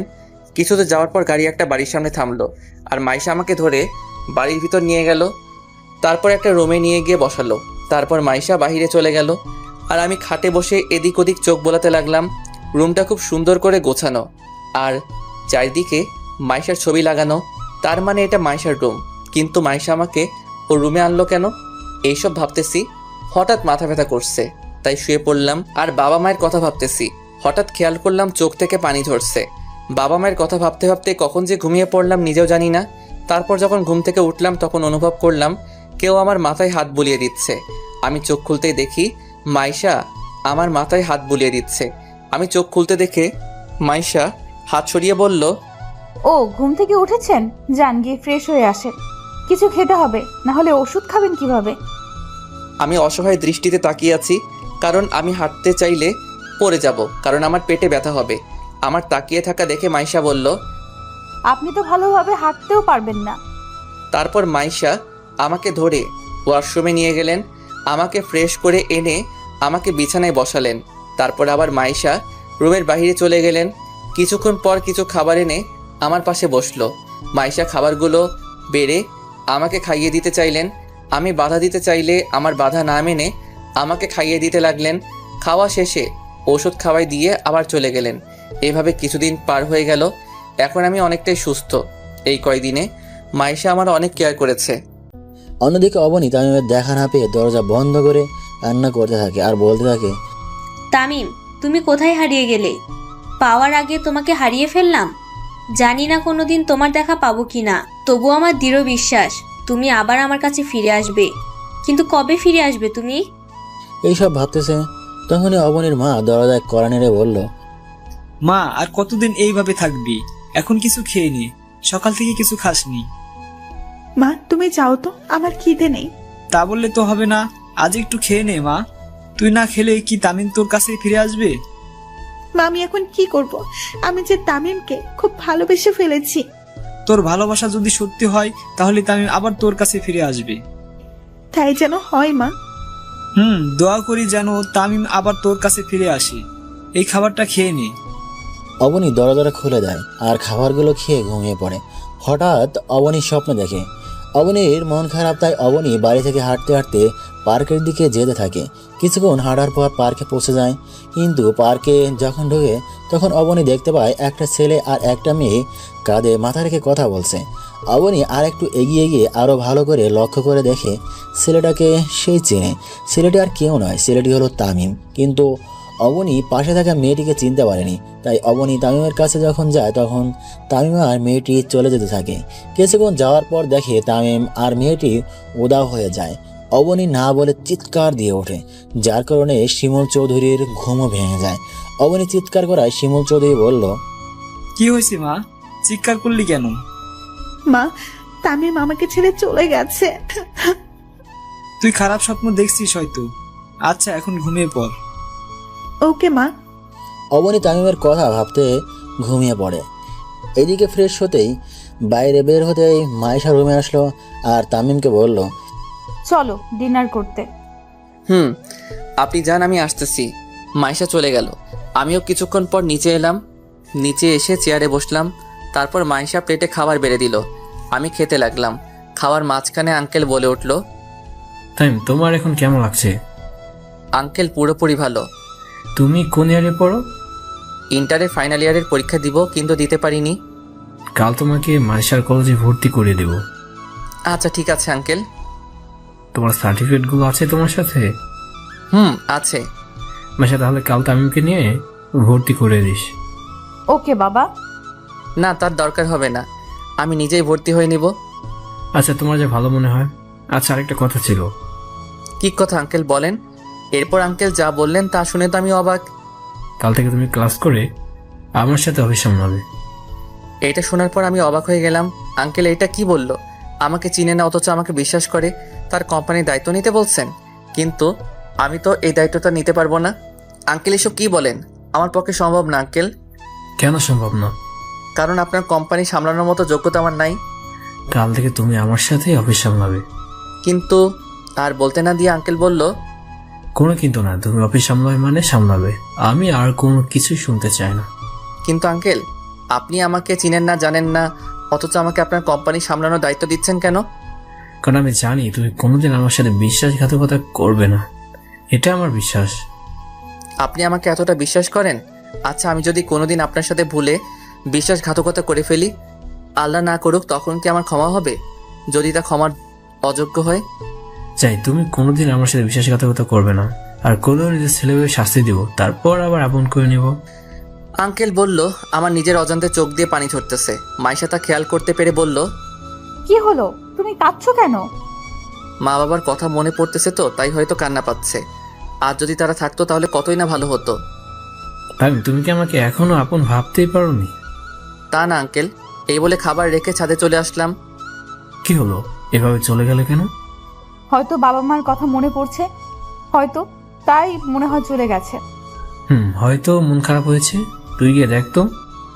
ওকে বাবা। এই বলে মাইশা খাবার শেষ করে আমার রুমে এসে দেখে আমি নাই। তারপর ছাদে চলে আসে, আর আমি কাঁদতে কাঁদতে বললাম, বাবা তুমি আমাকে ভুল বুঝলে। তোমরা দুনিয়াতে থাকা সত্ত্বেও তোমাদের সাথে কথা বলতে পারছি না তোমাদের সাথে দেখা করতে। কেন বাবা? আমার তো কোনো দোষ ছিল না, তবু কেন বাবা মা তোমরা আমায় ভুল বুঝলে? এইসব ভাবতেছি আর চোখ দিয়ে পানি ঝরতেছে। হঠাৎ কেউ আমার কাঁধে হাত রাখলো। আমি তাড়াতাড়ি চোখের পানি মুছে পিছন ফিরে দেখি মাইশা দাঁড়িয়ে আছে। আমি মাইশাকে দেখে বললাম, ম্যাডাম আপনি এখানে? আসতে হলো, আর আমাকে একদম ম্যাডাম ডাকবে না। আপনারা কোথায় আর আমি কোথায়? আপনাকে ম্যাডাম না ডেকে আর কি ডাকবো? আমাকে তুমি নাম ধরেই ডাকবে। ম্যাডাম কি করছেন? তামিম, একটা কথা বলবো? বলেন, কিন্তু আর একটু দূরে যান। আচ্ছা যাচ্ছি। তারপর মাইশা আমার থেকে এক হাত দূরে সরে দাঁড়ালো। এইবার বলেন, কি বলবেন আপনি? তোমার কোনো গার্লফ্রেন্ড আছে? কি যে বলেন, আমার মতো একটা খ্যাত ছেলেকে কি কেউ ভালোবাসতে পারে? এছাড়া আমার আর একটা কথা বাকি আছে, কিন্তু তোমাকে কিভাবে যে বলি, তুমি রাগ করবে না তো? রাগ করার মতো কথা হলে অবশ্যই রাগ করব। I love you Tamim. হসপিটালে তোমাকে প্রথম দেখাতেই ভালো লেগে যায়। এই প্রথম আমি কাউকে আমার ভালোবাসার কথা জানালাম। তুমি কি আমাকে তোমার সব দুঃখ কষ্টের ভাগিদার হতে দেবে? প্লিজ, তুমি আমায় ফিরিয়ে দিও না। এই মেয়ে বলে কি আমিও তোকে পছন্দ করি, কিন্তু আমার পক্ষে যে মাইশাকে ভালোবাসা পসিবল না। আপনার মাথা ঠিক আছে তো ম্যাডাম? কেন আমার মাথা ঠিক থাকবে না কেন? আমার মনে হচ্ছে আপনার মাথা ঠিক নাই। কেন ঠিক নাই? আপনি ঠিক থাকলে আমাকে ভালোবাসার মতো বোকামি করতেন না। কেন, তোমাকে ভালোবাসা কি বোকামি নাকি? তা নয়তো কি? আমি কোথায় আর আপনি কোথায়? আমি একজন সাধারণ ছেলে, আর তার চেয়ে বড় কথা হলো আমি আঙ্কেলের মনে কষ্ট দিতে পারবো না, তাই আমার পক্ষে তোমাকে ভালোবাসা সম্ভব না। আমি এত কিছু শুনতে চাই না। তুমি আমাকে ভালোবাসবে কিনা বলো। তুমি যদি আমাকে আর একবার ভালোবাসার কথা বলো, তাহলে আমি এখান থেকে চলে যেতে বাধ্য হব। আমার কথা শুনে মাইশা ভয় পেয়ে যায়, তাই মাইশা কিছুক্ষণ ভাবার পর বলল, না, তুমি আমাকে না ভালোবাসো, তবু এই বাড়ি থেকে চলে যেও না প্লিজ। ওকে, যাব না। আচ্ছা, তুমি আমাকে না ভালোবাসো, কিন্তু আমরা ফ্রেন্ড তো হতে পারি। ওকে ডান, বাট অনলি ফ্রেন্ড, আর কিছু না, মনে থাকে যেন। ফ্রেন্ড। আমরা যেহেতু ফ্রেন্ড, তাহলে আমরা তুমি করে বলতে পারি তো? ওকে, সমস্যা নাই ম্যাডাম। আবার madam? Sorry Maisha. It's okay. এরপর আর হলে কোনো ক্ষমা নাই। ওকে মহারানী। রাত তো অনেক হলো, চলো এবার গিয়ে ঘুমিয়ে পড়ো। ওকে, তুমিও যাও। এই বলে আমি ছাদ থেকে নেমে আমার রুমে চলে গেলাম, কিন্তু মাইশা ছাদ থেকে নিচে নেমে সোজা তার বাবার রুমে যায়, আর বাবাকে বলল, বাবা আসবো? আয় মা, কিন্তু তুই কাঁদছিস কেন? আচ্ছা বাবা, আমি যদি তোমার কাছে কিছু চাই, তাহলে আমাকে দিবে তো? অবশ্যই দিব। আমার মেয়ে আমার কাছে কেউ চাইবে আর আমি দিব না, এটা কখনো হয়? কিন্তু বাবা, এটা অন্য সব কিছুর থেকে একদম আলাদা। আমি যদি আমার ভালোবাসার মানুষকে চাই, তাহলে কি তুমি আমাকে দিতে পারবে? অবশ্যই দিব, কিন্তু সেই ছেলেটা কে যাকে তুই আমার কাছে চেয়েছিস? বাবা, তাকে তুমি খুব ভালো করে চিনো। কিন্তু বলবি তো? যে আমার প্রাণ বাঁচিয়েছে, আমি তাকে ভালোবাসি, কিন্তু ও আমাকে ভালোবাসে না। আমার ভালোবাসা গ্রহণ না করে আমাকে ফিরিয়ে দিয়েছে। তামিমের কথা বলছিস? তামিম খুব ভালো ছেলে, তুই কোনো চিন্তা করিস না। এখন বল আমাকে কি করতে হবে? তামিমকে সব সময় আমার পাশে থাকতে বলবে, এতেই হবে। শুধু এতটুকুই? আচ্ছা, আমি বলে দিব। থ্যাংক ইউ আব্বু। এখন অনেক রাত হয়েছে, গিয়ে শুয়ে পড়। ওকে আব্বু। এই বলে মাইশা আঙ্কেলের রুম থেকে সোজা তার রুমে চলে যায় আর তামিমের কথা ভাবতে ভাবতে ঘুমিয়ে পড়ে। আমি রুমে গিয়ে মোবাইলে অ্যালার্ম দিয়ে শুয়ে পড়লাম। কিছুক্ষণের মধ্যেই ঘুমিয়ে গেলাম। সকালবেলা অ্যালার্মের শব্দে ঘুমটা ভেঙে যায়। তারপর ফ্রেশ হয়ে নামাজ পড়ে একটু হাঁটাহাঁটি করে ছাদে চলে গেলাম। ছাদে গিয়ে সকালের সৌন্দর্য উপভোগ করতে লাগলাম। পাখির কিচিরমিচিরের শব্দে যেন মনটা যেন ভালো হয়ে গেল। ছাদে আরও কিছুক্ষণ থেকে নিজের রুমে চলে গেলাম। রুমে গিয়ে শুয়ে গেলাম। হঠাৎ কেউ দরজায় নক করলো। আমি গিয়ে দরজা খুলে দিলাম। দরজা খুলতেই দেখি মাইশা দাঁড়িয়ে আছে। মাইশাকে আমি বললাম, তুমি এইখানে? তুমি উঠছো নাকি দেখতে আসলাম। আমি তো অনেক আগে উঠেছি। ও, তো এতক্ষণ কি করেছো? এই তো শুয়েছিলাম। কেন, কিছু বলবে নাকি? নাস্তা করতে হবে, কলেজে যাবে না? এত তাড়াতাড়ি? কলেজে গিয়ে কি করব? আর আমি তো ভর্তি হইনি। কয়টা বাজে দেখছো? কয়টা বাজে? 9:30 বাজে। এক্ষুনি নাস্তা করে কলেজে যেতে হবে। ওকে, তুমি যাও, আমি আসতেছি। আচ্ছা, তাড়াতাড়ি আসো, আমরা তোমার জন্য অপেক্ষা করতেছি। এই বলে মাইশা চলে গেল। আমিও রেডি হয়ে নিচে নেমে এলাম। তারপর চেয়ারে গিয়ে বসে পড়লাম। নাস্তা করা শেষে আঙ্কেল বলল যে, তাই তোমাকে একটা কথা বলার ছিল। জি আঙ্কেল বলুন। এতে পারমিশন নেওয়ার কি আছে? বলছিলাম, তুমি মাইশার সাথে সবসময় থাকতে পারবা? পারবো। আমি তো ওর কলেজে ভর্তি হব। তাহলে এত চিন্তা করতেছেন কেন? আচ্ছা, তুমি গাড়ি চালাতে পারো? পারি আঙ্কেল। তাহলে আর কোনো চিন্তা করতে হবে না। ঠিক বুঝলাম না আঙ্কেল। তো মাইশার সাথে একসাথে কলেজ যাবে, আর কলেজ ছুটি হলে মাইশাকে বাড়িতে ড্রপ করে অফিসে আসতে পারবে। আর এই নাও কার্ড, অফিস চলে আসো। পারবো আঙ্কেল, আপনি চিন্তা করবেন না। আচ্ছা, তুমি এখন তোমার সকল কাগজপত্র নিয়ে কলেজে গিয়ে ভর্তি হতে যাও, আর আমি প্রিন্সিপাল স্যারকে বলে দিব। Okay uncle. এই বলে রুমে গিয়ে সব কাগজপত্র নিয়ে নিচে চলে এলাম। আর মাইশাকে বললাম, মাইশা চল। দাঁড়াও, আমি এক্ষুনি আসতেছি। আচ্ছা যাও, আমি গাড়িতে অপেক্ষা করতেছি। এই বলে আমি গাড়ি বাহির করতে গেলাম। গাড়ি বাহির করে গাড়িতে বসে মাইশার জন্য অপেক্ষা করতেছি, কিন্তু ওনার আসার কোনো খবর নাই। কিছুক্ষণ অপেক্ষা করার পর দেখি মাইশা একটা নীল শাড়ি পরছে, সাথে ম্যাচিং করে নীল চুড়ি আর ঠোঁটে হালকা গোলাপি রঙের লিপস্টিক। সব মিলিয়ে মাইশাকে একদম নীল পরীর মতো লাগতেছে। আমি তো দ্বিতীয়বারের মতো ক্রাশ খেলাম। ওর থেকে চোখই ফেরাতে পারছি না, কিন্তু আমি ওর প্রতি দুর্বল হলে চলবে না, এইসব ভাবতেছি আর মাইশার দিকে তাকিয়ে আছি। এই যে কি দেখছো এইভাবে? এই কি হলো, কথা বলতেছো না কেন? কি কি কি এইভাবে কি দেখতেছো? কই কিছু না তো। শাড়িতে আমায় কেমন লাগছে? এই প্রথম পরলাম। একদম পেতনির মতো লাগতেছে। কি, আমি পেতনি? আচ্ছা এইসব কথা থাক, কলেজে যাওয়া যাক। চলো। তারপর গাড়ি ড্রাইভ করে কলেজে চলে আসলাম। আমি মাইশাকে ক্লাসরুমে চলে যেতে বলে সোজা প্রিন্সিপালের রুমে চলে গেলাম আর বললাম, স্যার আসতে পারি? Yes, coming. আমি রুমে ঢুকলাম আর প্রিন্সিপাল স্যার বলল, কি জন্য আসছো? ভর্তি হতে আসছি স্যার। কোন বর্ষে? ফাইনাল ইয়ারে। কি, আর 1 মাস পর তোমাদের পরীক্ষা আর তুমি এখন ভর্তি হতে আসছো? আগের কলেজ থেকে টিসি দিছে, তাই পড়তে পারিনি। তোমার কাগজপত্রগুলো দাও। আমি কাগজগুলো স্যারকে দিলাম। স্যার কিছুক্ষণ দেখে আমাকে বললেন, তোমাকে তাহলে রফিক পাঠাইছে? জি স্যার। আচ্ছা, একটা কথা বলো তো, তোমাকে আগের কলেজ থেকে কেন টিসি দিছে? স্যার, কলেজে ঘটে যাওয়া সকল ঘটনা বললাম। সভাপতির গা হাত তুলছে কেন? কারণ উনি আমার বাবার নামে গালি দিছে, তাই। যদি এই কলেজে এরকম করো তাহলে তোমার পড়ালেখা বন্ধ হয়ে যাবে। স্যার, এই ভুল দ্বিতীয়বার আর হবে না। তোমাকে কলেজে ভর্তি করাতে পারি, তবে একটা শর্ত আছে। কি শর্ত স্যার? আমি আপনার সকল শর্তে রাজি স্যার। তুমি কলেজে কোনো রকম মারামারি ঝগড়া করতে পারবে না।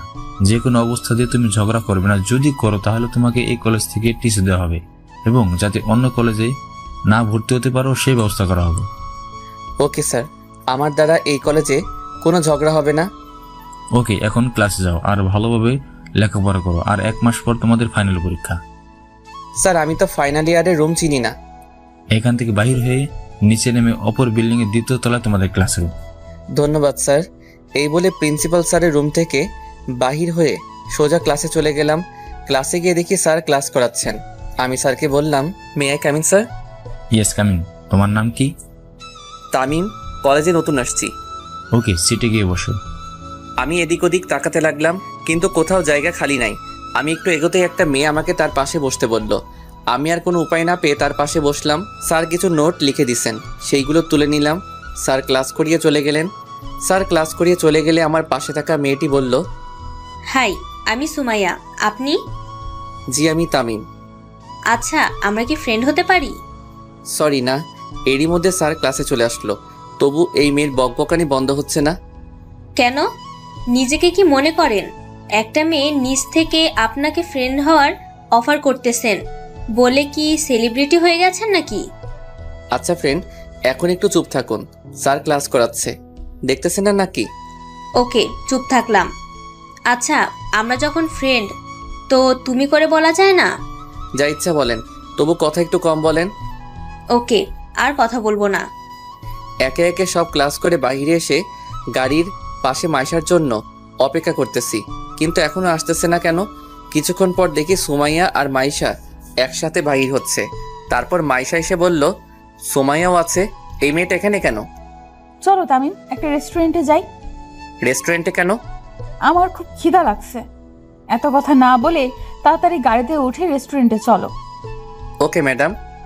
এই সুমাইয়া, গাড়িতে ওঠ। উনি যাবেন নাকি? কেন, তোমার কোনো সমস্যা নাকি? না, আমার কেন সমস্যা হবে? এই মেয়েটা তো মেয়ে না, যেন একটা রাক্ষসী। কথা শুরু করলে আর বন্ধ হয় না। কি বলছো বিড়বিড় করে? কই কিছু না তো। তাহলে গাড়ি স্টার্ট দাও আর তাড়াতাড়ি চলো। ওকে। আমি গাড়িতে উঠে গাড়ি ড্রাইভ করে সোজা একটা রেস্টুরেন্টে চলে আসলাম। তারপর একটা স্পেশাল কেবিনে বসলাম। তখন সুমাইয়াকে মাইশা বলল, কি খাবি, অর্ডার দে। তুই অর্ডার দে না। তামিম, তুমি কি খাবে? তোমরা যা খাবে আমিও তা খাবো। ওকে, ঠিক আছে, আমি অর্ডার দিচ্ছি। দে। ওয়েটার, ওয়েটার, একটু এদিকে এসো। জি ম্যাম, বলুন কি খাবেন? এই খাবারগুলো নিয়ে আসো। Okay madam. ওয়েটার খাবার আনতে চলে গেল। মাইশা খাবার আনতে আনতে আমি একটু মুখটা ধুয়ে আসি। ওকে, যাও। আমি মুখ ধুতে চলে আসলাম। আমি চলে যাওয়ার পর সুমাইয়া মাইশাকে বলল, মাইশা, ছেলেটা কে রে? দেখতে খুব হ্যান্ডসাম। আমার তো প্রেম করতে ইচ্ছে করতেছে রে। আমার সেটিং করিয়ে দে না। খবরদার ওর দিকে চোখ দিলে তোর খবর আছে। ও তোর হবু দুলা ভাই লাগে। কি? তুই তাহলে ওকে ভালোবাসিস? খুব ভালোবাসি। আব্বু বলছে খুব তাড়াতাড়ি আমাদের বিয়ে দিবে। তোর কপাল খুব ভালো রে। কেন? কারণ এমন একটা হ্যান্ডসাম বর পাইছোস। আমি খুব খুশি। আমি তামিমকে খুব ভালোবাসি। এরই মধ্যে খাবার চলে আসলো। আমিও মুখ ধুয়ে চলে আসলাম। আমাকে আসতে দেখে ওরা দুইজনেই চুপ হয়ে গেল। আমি গিয়ে বসে পড়লাম। তারপর খাওয়া শেষে বিল দিয়ে মাইশাকে আর সুমাইয়াকে ড্রপ করে দিয়ে আঙ্কেলের অফিসের দিকে রওনা দিলাম। কিছুক্ষণ ড্রাইভ করার পর আঙ্কেলের দেওয়া ঠিকানায় পৌঁছে গেলাম। আমি গাড়ি থেকে নেমে দেখি অনেক বড় একটা কোম্পানি, আনুমানিক 16 তলা হবে। কাল্পনিক, সো এটা নিয়ে ট্রল করবেন না। আমি এত বড় অফিস দেখে অবাক হয়ে গেলাম। আমি লিফট দিয়ে 8 তলায় উঠে সামনের দিকে এগোতে লাগলাম। সামনে দেখি আঙ্কেলের কেবিন। আমি আঙ্কেলের কেবিনে নক করে বললাম, আসতে পারি আঙ্কেল? তাই তুমি ভিতরে আসো, চেয়ারে বসো। Okay uncle. আমি গিয়ে চেয়ারে বসে পড়লাম। তখন আঙ্কেল বলল, মাইশাকে বাড়িতে ড্রপ করে দিচ্ছ? আঙ্কেল। গুড। দুপুরে খাবার খেয়েছো? রেস্টুরেন্ট থেকে 2 জন খেয়ে নিয়েছি। ওকে, ভালো করেছো। চল। এই বলে আঙ্কেল কাকে যেন কল করলো আর বলল সব স্টাফদেরকে মিটিং রুমে যেতে। কিছুক্ষণ পর আঙ্কেল বলল, চলো মিটিং রুমে যাবো। Okay uncle. তারপর আঙ্কেল আমাকে একটা রুমের সামনে আনলো আর দরজা খুলে ভিতরে ঢুকে দেখলাম অনেক বড় একটা রুম, যার মধ্যে অফিসের সব এমপ্লয়ি উপস্থিত রয়েছে। এমপ্লয়ি প্রায় 750 জন হবে। আঙ্কেল আমাকে নিয়ে গিয়ে আঙ্কেলের পাশে একটা চেয়ারে নিয়ে গিয়ে বসালো। আঙ্কেল বলল, এমপ্লয়ীদের উদ্দেশ্যে বলল, আজ আপনাদেরকে একটা বিশেষ কথা বলার জন্য এই মিটিং এর আয়োজন করা হয়েছে। কি স্যার? আমার তো অনেক বয়স হয়েছে, তাই আমি আমার এই কোম্পানির দায়িত্ব অন্য কারোর উপর দিব, আর যাকে দেবো সে হচ্ছে। আঙ্কেলের কথা শুনে তো আমি অবাক। আঙ্কেল, এটা কি বললেন? আজ থেকে এই কোম্পানির নতুন সিইও হবে তামিম। আমি শুনে তো অবাক। আঙ্কেল, এটা কি বললেন? এই ছেলেটা আমার মেয়ের হবু বর। আঙ্কেল, আপনি ভেবে বলছেন তো? আর আমি এই কোম্পানির দায়িত্ব নিতে পারবো না। আমি ভেবে বলেছি আজ থেকে এই কোম্পানি তোমার। আঙ্কেল, একটু বাইরে আসবেন, কিছু কথা আছে। এখানে বলতেছি না, কারণ এখানে কোম্পানির সব স্টাফরা আছে। চলো, এক্সকিউজ মি, আমি একটু পর আসছি। আঙ্কেল আর আমি বাইরে চলে এলাম। আঙ্কেল বললেন, এইবার বল কি কথা। আঙ্কেল, আপনি এসব কি বলতেছেন? কনফারেন্স রুমে আপনার মাথা কি ঠিক আছে? আমার মাথা একদম ঠিক আছে। তাহলে এসব কি? এই কোম্পানির দায়িত্ব আমি কিভাবে নিব? আমি তো একটা সাধারণ পরিবারের ছেলে, আর সবচেয়ে বড় কথা হলো আমাকে আপনি ভালো করে চিনেনই না, তারপরও আমাকে আপনার কোম্পানির দায়িত্ব দিয়ে দিচ্ছেন। আমি কোনো কথা শুনতে চাই না। তুমি আজ থেকে কোম্পানি নিবে মানে নিবে। সরি আঙ্কেল, আমি আপনার কথা রাখতে পারলাম না। আর যদি তোমার বাবা হতাম তাহলে কি আমাকে এভাবে ফিরে দিতে? ফিরিয়ে দিতাম। কিন্তু কেন? কারণ আমার এখনো পড়ালেখা কমপ্লিট হয়নি, আর আমি আমার নিজের পায়ে দাঁড়াতে চাই। আচ্ছা, লেখাপড়া শেষ হলে তাহলে তোমাকে কোম্পানির দায়িত্ব অবশ্যই নিতে হবে। এখন আপাতত ওদের সামনে বললো না কোম্পানির দায়িত্ব নিচ্ছ না। Okay uncle. আরেকটা কথা আঙ্কেল। আবার কি কথা? তাড়াতাড়ি বলো। মাইশার সাথে আমার বিয়ে মানে বুঝলাম না। মাইশা তোমাকে খুব পছন্দ করে, তাই আমি ওকে কথা দিয়েছি মাসের সাথে তোমার বিয়ে দেব। আচ্ছা, আপনার যা ভালো মনে করেন তাই করেন। চলেন, ওনারা আমাদের জন্য অপেক্ষা করতেছে। চলো।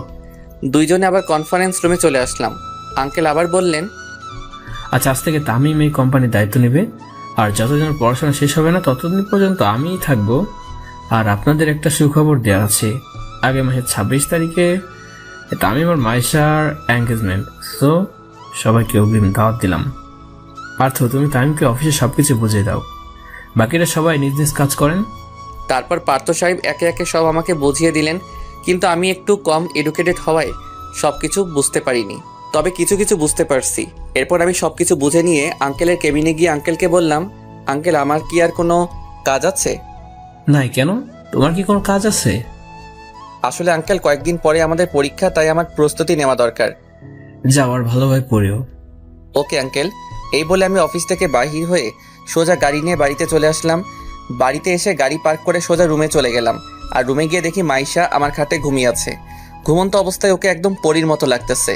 মন চাচ্ছে গিয়ে একটা কিস দিয়ে আসি, কিন্তু মনকে সান্ত্বনা দেওয়ার জন্য বলতেছি, না তামিম, তোর জন্য এত শান্তি নাই রে, তাই তুই মাইশা থেকে দূরে থাক, এতেই তোর ভালো হবে। আমি আর কিছু না ভেবেই সোজা ফ্রেশ হতে গেলাম। ফ্রেশ হয়ে বাহির হয়ে দেখি মাইশা বসে আছে। আমাকে ওয়াশরুম থেকে বাহির হতে দেখে মাইশা বলল, তুমি কখন আসছো? এইমাত্র আসলাম। কিন্তু তুমি আমার রুমে কি করছো? রুম গোছানোর জন্য আসছিলাম, কিন্তু হঠাৎ করেই ঘুম চলে আসে, তাই ঘুমিয়ে পড়ি। সরি তামিম। ইটস ওকে।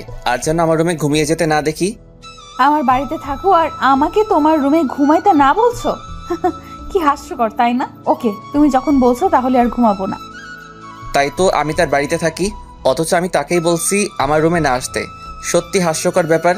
না আসতে পারবে, কোনো সমস্যা নাই, কারণ এটা তো তোমার বাড়ি। আচ্ছা, তুমি অফিস থেকে চলে আসছো কেন? সামনে তো আমাদের পরীক্ষা, প্রস্তুতি নিতে হবে, তো তাই চলে আসলাম। ও ভালো, আমারও অনেক অধ্যায় বাকি রয়ে গেছে। চলো দুজনে একসাথে শেয়ার করে পড়ি। ওকে। কি করব? আমারও যে অনেক পড়া বাকি, তাই না করলাম না। ওকে, কি খাবে, কফি নাকি চা? তুমি বানাবে নাকি? আমি বানাবো। তাহলে তো কফি খেতে হয়। ওকে, তুমি বসো, আমি কফি বানিয়ে আনছি। ওকে। মাইশা রান্নাঘরে চলে গেল, আর আমি বই নিয়ে খাটের উপরে বসে পড়লাম। কিছুক্ষণ পর মাইশা কফি নিয়ে আসলো। দুইজনে কফি খেতে আড্ডা দিলাম। কফি খাওয়া শেষ হলে দুইজনে বই নিয়ে পড়তে বসি। কিছুক্ষণ পরে মোবাইলটা নিয়ে ছাদে চলে আসলাম। তারপর পুরনো সিমটা অ্যাক্টিভেট করে রাফিকে কল দেই। কয়েকবার রিং হওয়ার পর কলটা রিসিভ হলো। হ্যালো রাফি। কে ভাই আপনি?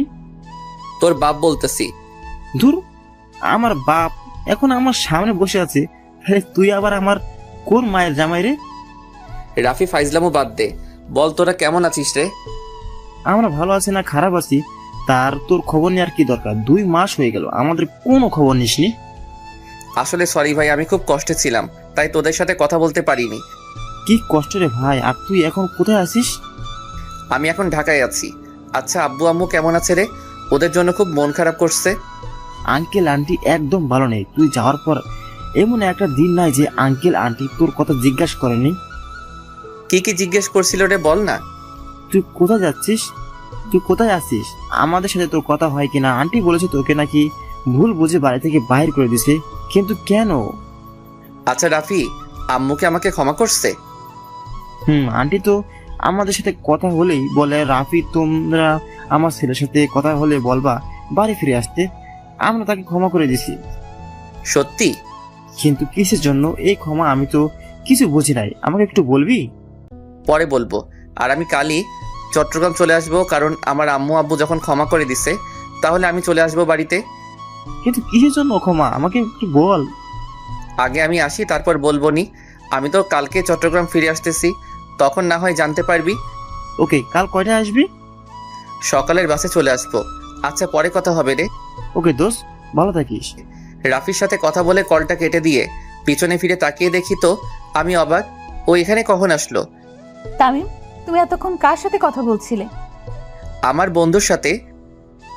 কিন্তু তুমি তো বলেছিলে তোমার বাবা মা নেই, তাহলে আব্বু আম্মু ক্ষমা এইসব কি? কিছুই বুঝতেছি না।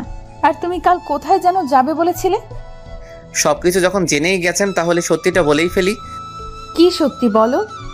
তারপর কলেজে ঘটে যাওয়া সকল ঘটনা মাইশাকে বললাম। আর কাল সকালে নাস্তা করে আমি আবার গ্রামের বাড়ি ফিরে যাব। কাল কেন?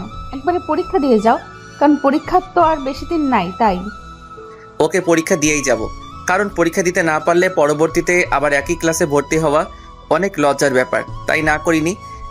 পরীক্ষা শেষ হলে তোমার সাথে আমিও যাব। সেটা পরে দেখা যাবে। এই বলে আমি ছাদ থেকে রুমে চলে আসলাম। তারপর কিছুক্ষণ ফেসবুকিং করলাম আর গল্প পোস্ট করলাম। যখনই অফলাইন হতে যাব তখনই সুমাইয়ার আইডি থেকে মেসেজ আসলো। হাই। হ্যালো, কেমন আছিস? ভালো, তুমি? আমিও ভালো। কি করতেছিস? বসে আছি, তুমি? আমিও বসে আছি। আচ্ছা তামিম, একটা প্রশ্ন করব। কর। তুমি কোন ইয়ারে পড়ো? ফাইনাল ইয়ারে। তুই? সত্যি তুমি ফাইনাল ইয়ারে? আমি ফাইনাল ইয়ারে।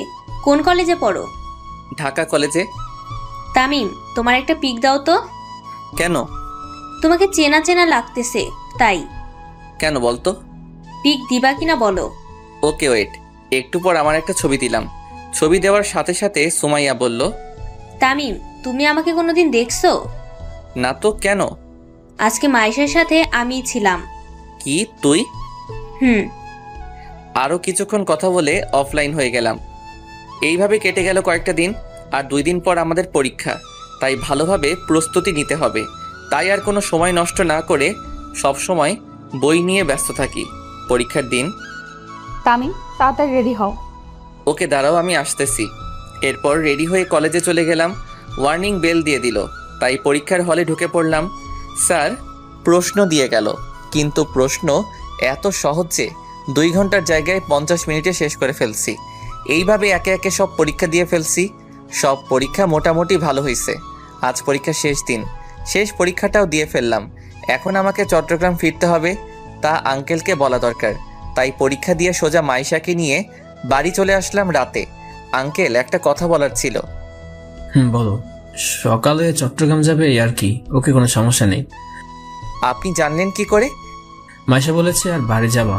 ঠিক আছে, তবে আসার সময় রিয়ানদেরও নিয়ে আসবা। এখনো বিয়ে হয়নি, তার মধ্যে আমার আব্বু আম্মুকে বিয়ান বানিয়ে ফেলছে। ওনারা কি আসবে?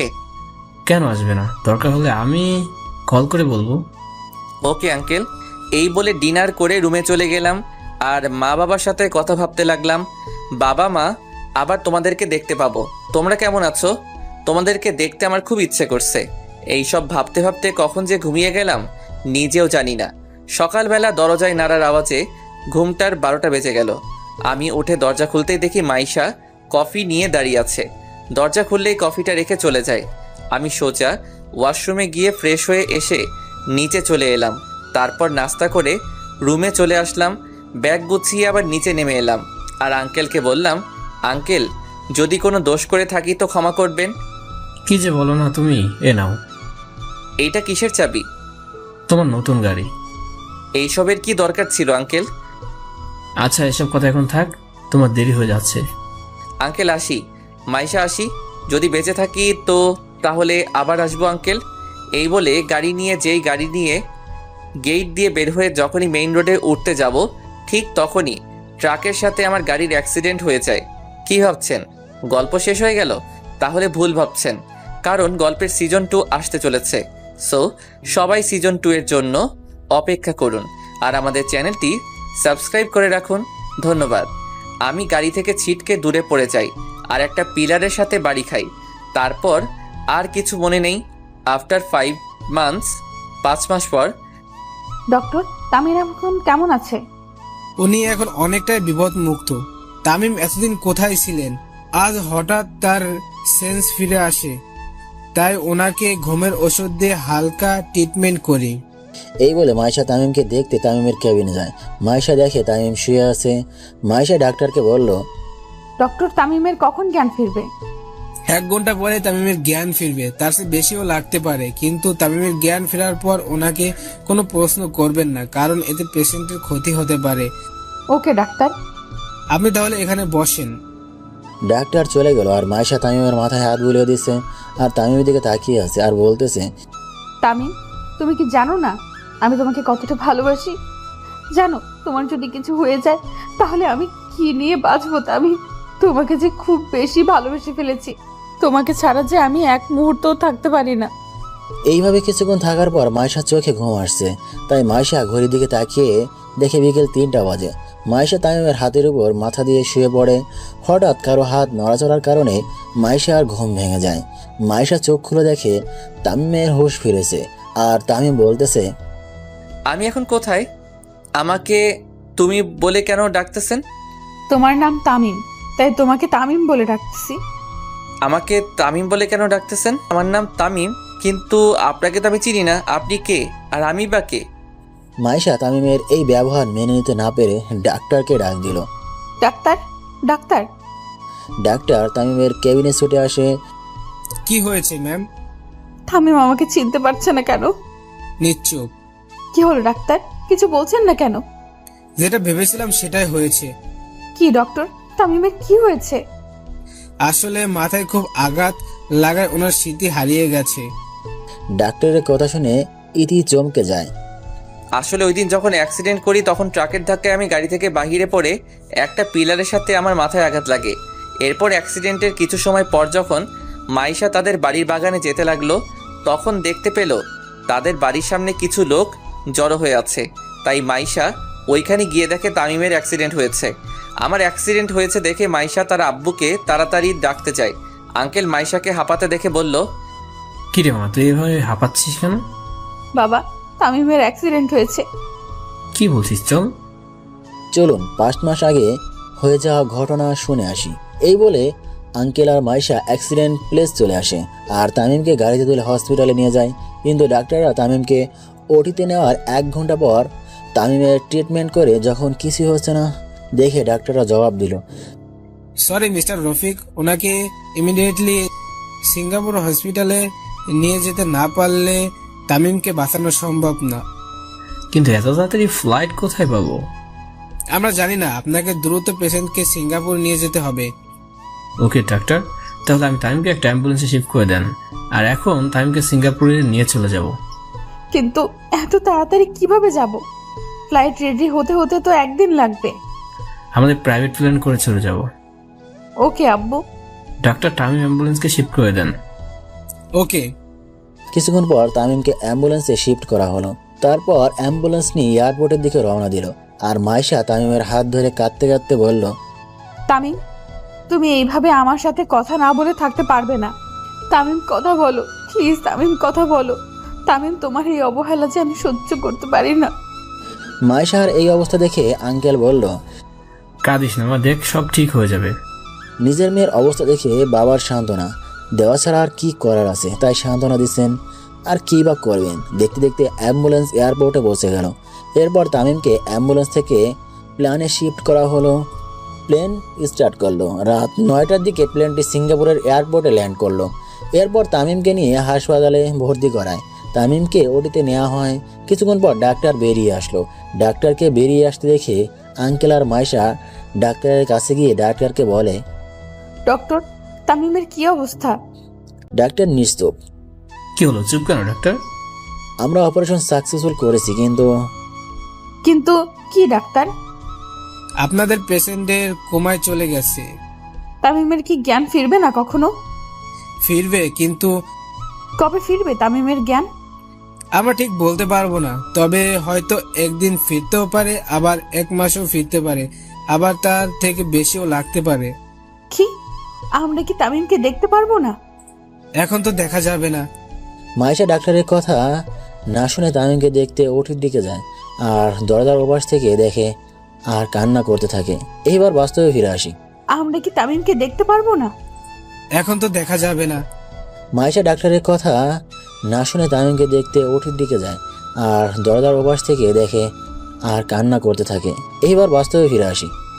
ডাক্তার, তামিমের কি কখনো স্মৃতি ফিরে আসবে না?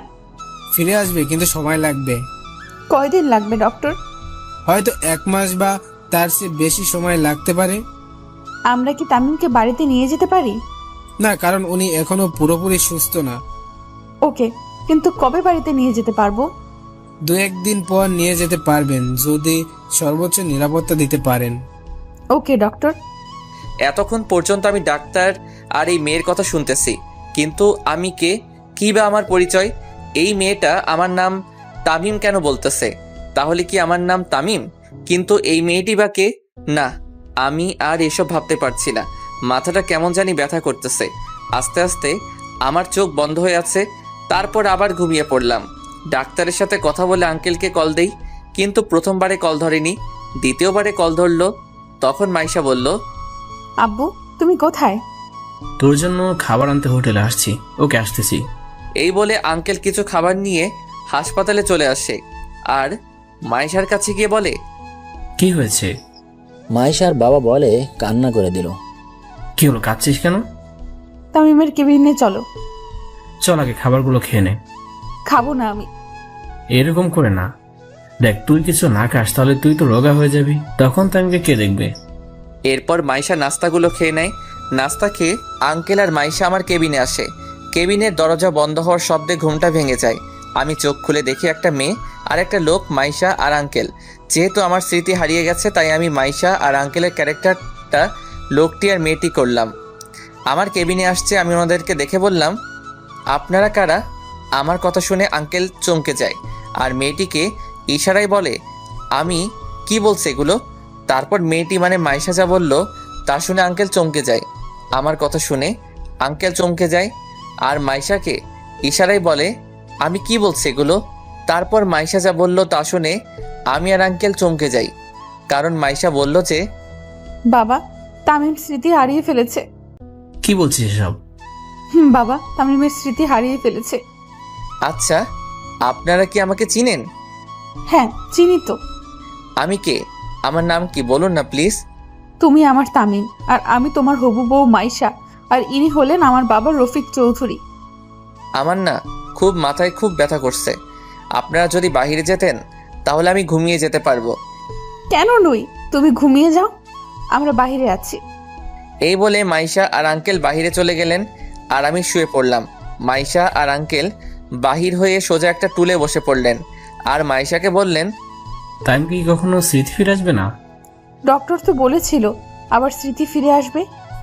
কিন্তু কবে ফিরে আসবে? 2-1 মাসের মধ্যে আবার স্মৃতি ফিরে আসবে। তাই যেন হয়। সকালবেলা বুকের মধ্যে ভারী কিছু অনুভব করতেছি। আমি চোখ খুলে দেখি মাইশা আমার বুকে মাথা দিয়ে শুয়ে আছে। আমি মাথাটা নাড়াতেই মাইশা জেগে উঠল আর আমাকে বলল, এখন কেমন লাগছে তোমার? অনেকটাই ভালো। আমি ফ্রেশ হব। তারপর ইতি আমাকে ফ্রেশ করিয়ে আবার কেবিনে নিয়ে আসলো। এরপর ইতি বাহিরে গিয়ে কিছু নাস্তা নিয়ে আসলো আর আমাকে খাইয়ে দিল, আর নাস্তা খাইয়ে আবার ওষুধও খাইয়ে দিল। এভাবে কেটে গেল 2টা দিন। এখন আমি অনেকটাই সুস্থ, হাঁটতে পারি পুরোপুরি, কিন্তু এখনও আমার স্মৃতি ফিরে আসেনি। আমি সুস্থ দেখে মাইশা আঙ্কেলকে বলল, বাবা তামিম এখন অনেকটাই সুস্থ, ডাক্তারকে বলে রিলিজের ব্যবস্থা করো, আর আমরা আজকেই বাংলাদেশে যাব। ওকে, আমি এখন ডাক্তার কাছে যাচ্ছি। এই বলে আঙ্কেল চলে গেল। একটু পর আঙ্কেল আবার আসলো আর বলল, তামিমকে রেডি কর, আর আমরা এখনই এয়ারপোর্টে যাব। ওকে বাবা। এরপর মাইশা আমাকে একটা কালো শার্ট আর কালো প্যান্ট দিয়ে বলল এগুলো পরতে। মাইশা বাহিরে চলে গেল আর আমিও শার্ট আর প্যান্টটা পরে বাহিরে আসলাম। তারপর সবাই মিলে গাড়ি করে এয়ারপোর্টে চলে আসলাম। এরপর আঙ্কেলের প্রাইভেট প্লেনে করে বাংলাদেশের উদ্দেশ্যে রওনা দিলাম। বিকাল 4টার দিকে প্লেনটি ঢাকা শাহজালাল আন্তর্জাতিক এয়ারপোর্টে ল্যান্ড করলো। এরপর আমরা 3 জনে এয়ারপোর্ট থেকে বাহির হয়ে গাড়ির জন্য অপেক্ষা করতে লাগলাম। একটু পর একটা গাড়ি আসলো। আমরা 3 জনে গাড়িটাতে উঠে মাইশাদের বাড়ির দিকে রওনা দিলাম। কিছুক্ষণ ড্রাইভ করার পর আমরা আঙ্কেলের বাড়িতে পৌঁছে গেলাম। আমি গাড়ি থেকে নামতেই দেখি একটা বড় দালান, আর তার চারপাশে ফুলের বাগান, খুব সুন্দর করে সাজানো। এরপর আমরা ভিতরে ঢুকে দেখি বাড়িটা খুব সুন্দর করে সাজানো। তখন আঙ্কেল মাইশাকে বলল, মাইশা ওকে রুমটা দেখিয়ে দে।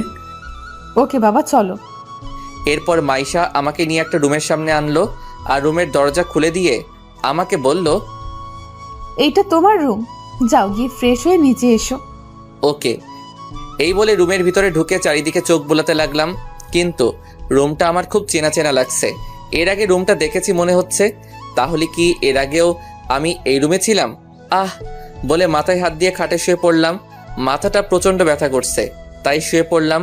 যখন ঘুম ভাঙে তখন ঘড়ির দিকে তাকিয়ে দেখি 9টা বাজে, তাই তাড়াতাড়ি ফ্রেশ হয়ে সোজা নিচে চলে আসলাম। আমাকে নিচে নামতে দেখে আঙ্কেল বলল, তুমি এখন পুরোপুরি সুস্থ তো? হ্যাঁ আঙ্কেল। তাহলে কাল থেকে আবার আমার সাথে অফিস করবে এবং ভার্সিটিতে ভর্তি হবে। কিন্তু ভার্সিটিতে ভর্তি হতে হলে তো সার্টিফিকেট লাগে, কিন্তু আমার সার্টিফিকেটগুলো কোথায় তা তো আমি জানি না। তখন মাইশা বলল, সার্টিফিকেটের জন্য তোমার চিন্তা করতে হবে না, ওইগুলো তোমার রুমে আছে। ওকে, কিন্তু আমি কি আপনার সাথে অফিসে বসতে পারবো? তখন আঙ্কেল বলল, কেন পারবে না? আমি তো এইসব কিছুই জানি না। তুমি চিন্তা করো না, আস্তে আস্তে সব শিখে নেবে। Okay uncle. অনেক কথা হয়েছে, এখন ডিনার করে নাও। ডিনার করে নাও। ওকে। এরপর ডিনার করে রুমে চলে এলাম। রুমে এসে ওষুধ খেয়ে বেলকনিতে দাঁড়িয়ে ভাবতে লাগলাম, কে এরা, কে এই মাইশা? আমি কি তাদেরকে চিনতাম? কিন্তু মাইশা তো বলল আমি তাকে ভালোবাসি। এটা কি সত্যি নাকি মিথ্যা? আমার বাবা মা কারা? কোথায় থাকে ওনারা? কি আমার পরিচয়? আমার নাম তামিম, এই ছাড়া কি আরও পরিচয় আছে আমার? আবার মাথা ব্যথা শুরু হয়ে গেল, তাই শুয়ে পড়লাম। কিন্তু এই আমি কাকে দেখতে পাচ্ছি? কে এই বয়স্ক মহিলা যাকে আমি ভাবনায় দেখতে, কিন্তু ওই মহিলা আদর করে দেওয়া ছেলেটা তো আমি, কিন্তু কে এই মহিলা? আর আমার পাশে থাকা লোকটি বা কে? কিন্তু ওনাদেরকে তো আমি কোথাও দেখেছি মনে হচ্ছে। কোথায় দেখেছি? হঠাৎ ঘুমটা ভেঙে গেল। তাহলে কি আমি এতক্ষণ স্বপ্ন দেখছিলাম? কিন্তু এই মহিলা আর লোকটি বা কে? আমি কি ওনাদেরকে চিনি? আমার মনে হচ্ছে ওনারা আমার খুব কাছের কেউ, কিন্তু কে হতে পারে? দূর, বাদ দে এসব, এখন ঘুমিয়ে যাই। সকালে 8টার দিকে ঘুমটা ভেঙে গেল। ঘুম থেকে উঠে ফ্রেশ হয়ে সোজা নিচে চলে এলাম। এরপর আঙ্কেল বললেন, তাই এখন কেমন লাগছে তোমার? অনেকটাই ভালো। চেয়ারে বসে আর নাস্তা করে নাও। Okay uncle. চেয়ারে বসে নাস্তা করতে লাগলাম। এমন সময় মাইশা বলল, তামিম, তোমার সার্টিফিকেট পাইছো? পাইছি, কিন্তু আঙ্কেল আপনাকে একটা কথা বলার ছিল। বলো, কি কথা? আমার আম্মু আব্বু কোথায়? ওনারা কি নেই? আমি তো জানি না। কেন? কারণ তুমি আমাদেরকে বলোনি তাই। আমি বলিনি মানে বুঝি নাই আঙ্কেল। আঙ্কেল ওই দিন রাতের ঘটনা বলে। ও নাস্তা খাওয়া শেষ করে রেডি হয়ে আসো। কেন? ভার্সিটিতে যেতে হবে আর আমাদের ভর্তি হতে হবে, এমনিতেই অনেক দিন দেরি হয়ে গেছে।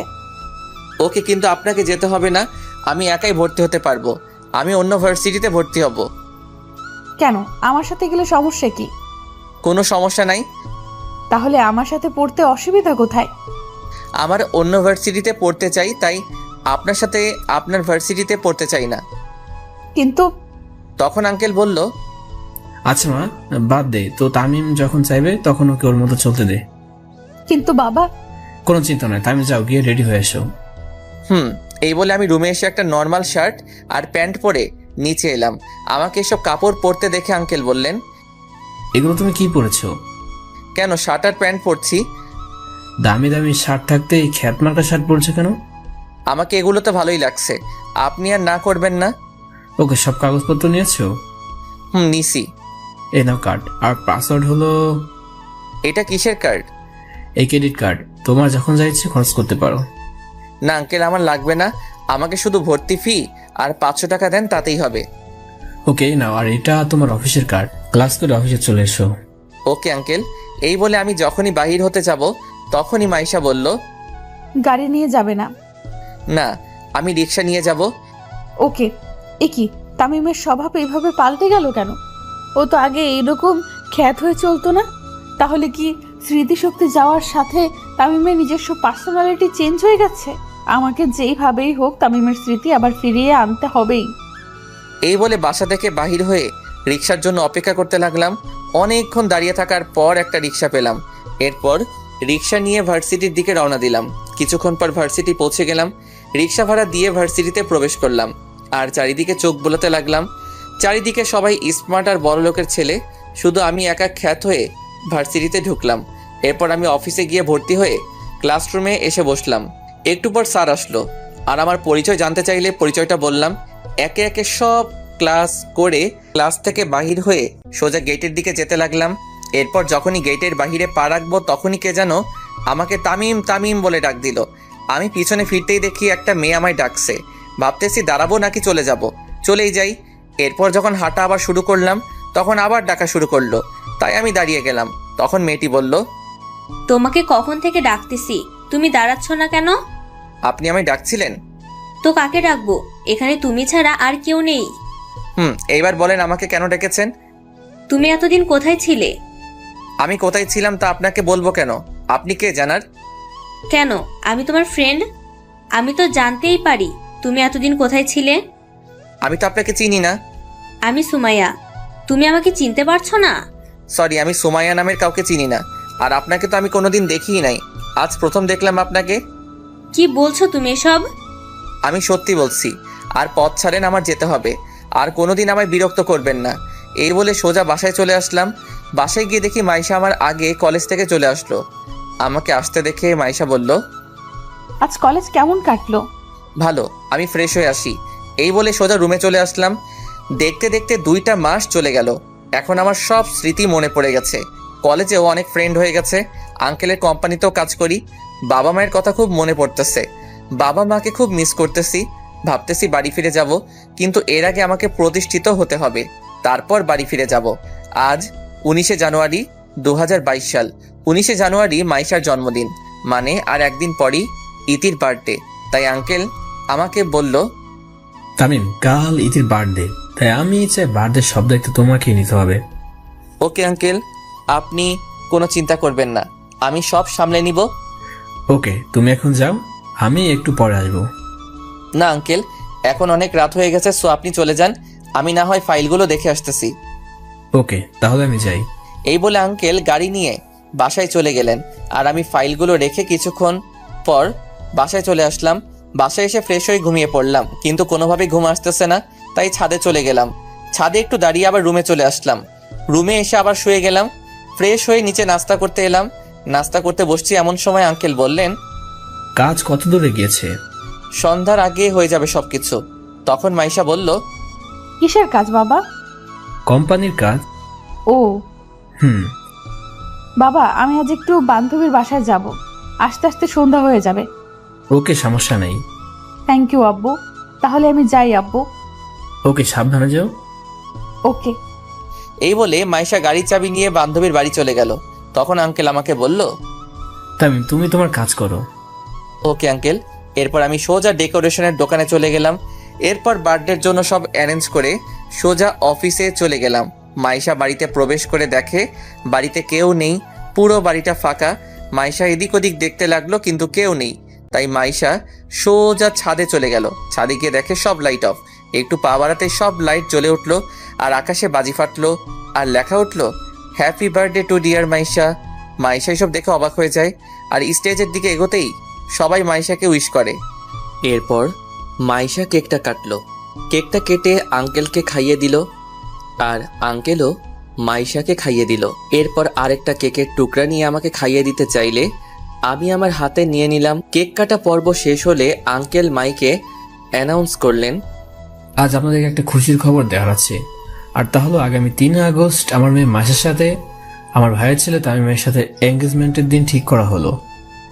আঙ্কেলের কথা শুনে জন্মদিনে আসা সবাই হাততালি দিতে লাগলো, কিন্তু আঙ্কেলের এই অ্যানাউন্সটা আমার ভালো না লাগলেও অন্য আরেকজন এই অ্যানাউন্সটা শুনে খুব খুশি হলো। আর সে কেউ নয়, সে হলো মাইশা। মাইশাকে দেখেই বোঝা যাচ্ছে মাইশা খুব খুশি, কিন্তু আমি মোটেও খুশি না, কারণ বামুন হয়ে চাঁদে হাত দেওয়ার অধিকার আমাদের মতো গরিবের নাই। তাই আমার মাইশাকে বিয়ে করার স্বপ্ন না দেখাই ভালো। আমি আর ওইখান থেকে সোজা নিচে চলে আসলাম, কিন্তু নিচে এসে দেখি যে একটা মেয়ে একটা সোফায় বসে আছে আর কান্না করছে। আমি কাছে গিয়ে দেখি এ আর কেউ নয়, এই সেই মেয়ে যার জন্য আমার বাড়ি ছাড়া হতে হয়েছিল, কলেজ ছাড়া হতে হলো, আর সে হলো অবনী। অবনীকে দেখে আমার প্রচুর রাগ হচ্ছে, কিন্তু ও এখানে কেন? আমি ওকে দেখে ওর কাছে গিয়ে বসলাম। আমাকে দেখে অবনী বলল, তামিম, তুমি এখানে কেন? আর মাহেশের সাথে তোমার কিসের সম্পর্ক? সরি ম্যাডাম, আমার ব্যক্তিগত ব্যাপার আমি কাউকে বলি না। তামিম, প্লিজ বলো, মাহেশের সাথে তোমার কিসের সম্পর্ক? আগে বলেন তো, আপনি এখানে কেন? আমি মাহেশের চাচাতো বোন, এবার বলো প্লিজ। আঙ্কেল মাইকে অ্যানাউন্স করছে, তা শুনতে পাননি? আমি মাইশাকে ভালোবাসি আর মাইশাও আমাকে ভালোবাসে, তাই আঙ্কেল আমার সাথে মাইশার বিয়ে ঠিক করেছে। আপনি নিশ্চয়ই শুনেছেন, আগামী মাসের 3 তারিখ আমার আর মাইশার এঙ্গেজমেন্ট। তুমি সত্যি বিয়েটা করবে তামিম? তা নয় তো কি, ভালোবাসার মানুষকেই তো বিয়ে করব। কিন্তু অবনীকে আর বলতে না দিয়ে আমি সোজা আমার রুমে চলে আসলাম। রুমে এসে রাফিকে কল দিলাম। কয়েকবার কল হতেই রাফি কল ধরলো। হ্যালো, কে? দোস্ত, আমি তামিম। কেমন আছিস রে দোস্ত? ভালো রে দোস্ত, তুই কেমন আছিস? সবাই কেমন আছে? সবাই ভালো আছে রে, কিন্তু আন্টি আঙ্কেল খুব চিন্তা করে তোর জন্য। তুই ফিরে আয় প্লিজ। সরি রাফি, এটা আর সম্ভব না। কেন সম্ভব না? তুই কি আর ওইখানে আসবি না? আসবো, তবে আগে আমি আমার পড়াশোনা শেষ করব, নিজে প্রতিষ্ঠিত হব, তারপর গ্রামে ফিরে আসব। কিন্তু আন্টি আঙ্কেলের অবস্থা খুব খারাপ। ওকে, আমি কিছু টাকা পাঠাচ্ছি তোর নাম্বারে, তা আম্মুকে দিস আর বলবি তামিম আবার চলে আসবে, তবে একটু ধৈর্য ধরতে বলিস। টাকা আমি দিছি বলবি। ওকে, টাকা কখন দিবি? আমি টাকা দেওয়ার পর তোকে আবার কল দিব। এখন রাখি, বাই। ওকে ভাই, ভালো থাকিস, নিজের খেয়াল রাখিস। এরপর কলটা কেটে দিয়ে ফ্রেশ হয়ে ঘুমিয়ে পড়লাম। সকালবেলা বুকের উপর ভারী কিছু অনুভব করছি। আস্তে আস্তে চোখ খুলে দেখি অবনী আমার বুকের উপর শুয়ে আছে। কিন্তু কিভাবে? আমি তো দরজা লাগিয়ে ঘুমিয়েছিলাম, তাহলে অবনী ঢুকলো কিভাবে? এখন যদি মাইশা দেখতে পাই তাহলে আমার অবস্থা খারাপ করে ফেলবে। কি করি? আইডিয়া একটা পেলাম। আমি অবনীকে ধাক্কা মেরে ফ্লোরে ফেলে দিলাম আর দরজা খুলে সোজা মাইশার কাছে গেলাম।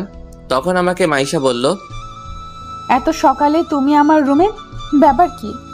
কেন, আমার হবু বউয়ের রুমে কি আসতে পারবো না নাকি? নিশ্চয়ই আসতে পারবে, কিন্তু আজ হঠাৎ এত সকালে কোনো কারণ তো আছে। অবনী তোমার হবু বরের রুমে কি করছে? অবনী তোমার রুমে নাকি? আমার রুমে, তাও রাত থেকে মনে হয়। কিন্তু ওর এত বড় সাহস, ও আমার বরের রুমে কি করছে? এই বলে ইতি তার রুম থেকে বের হয়ে সোজা আমার রুমে গিয়ে যা করলো তা আমি কল্পনাও করতে পারলাম না।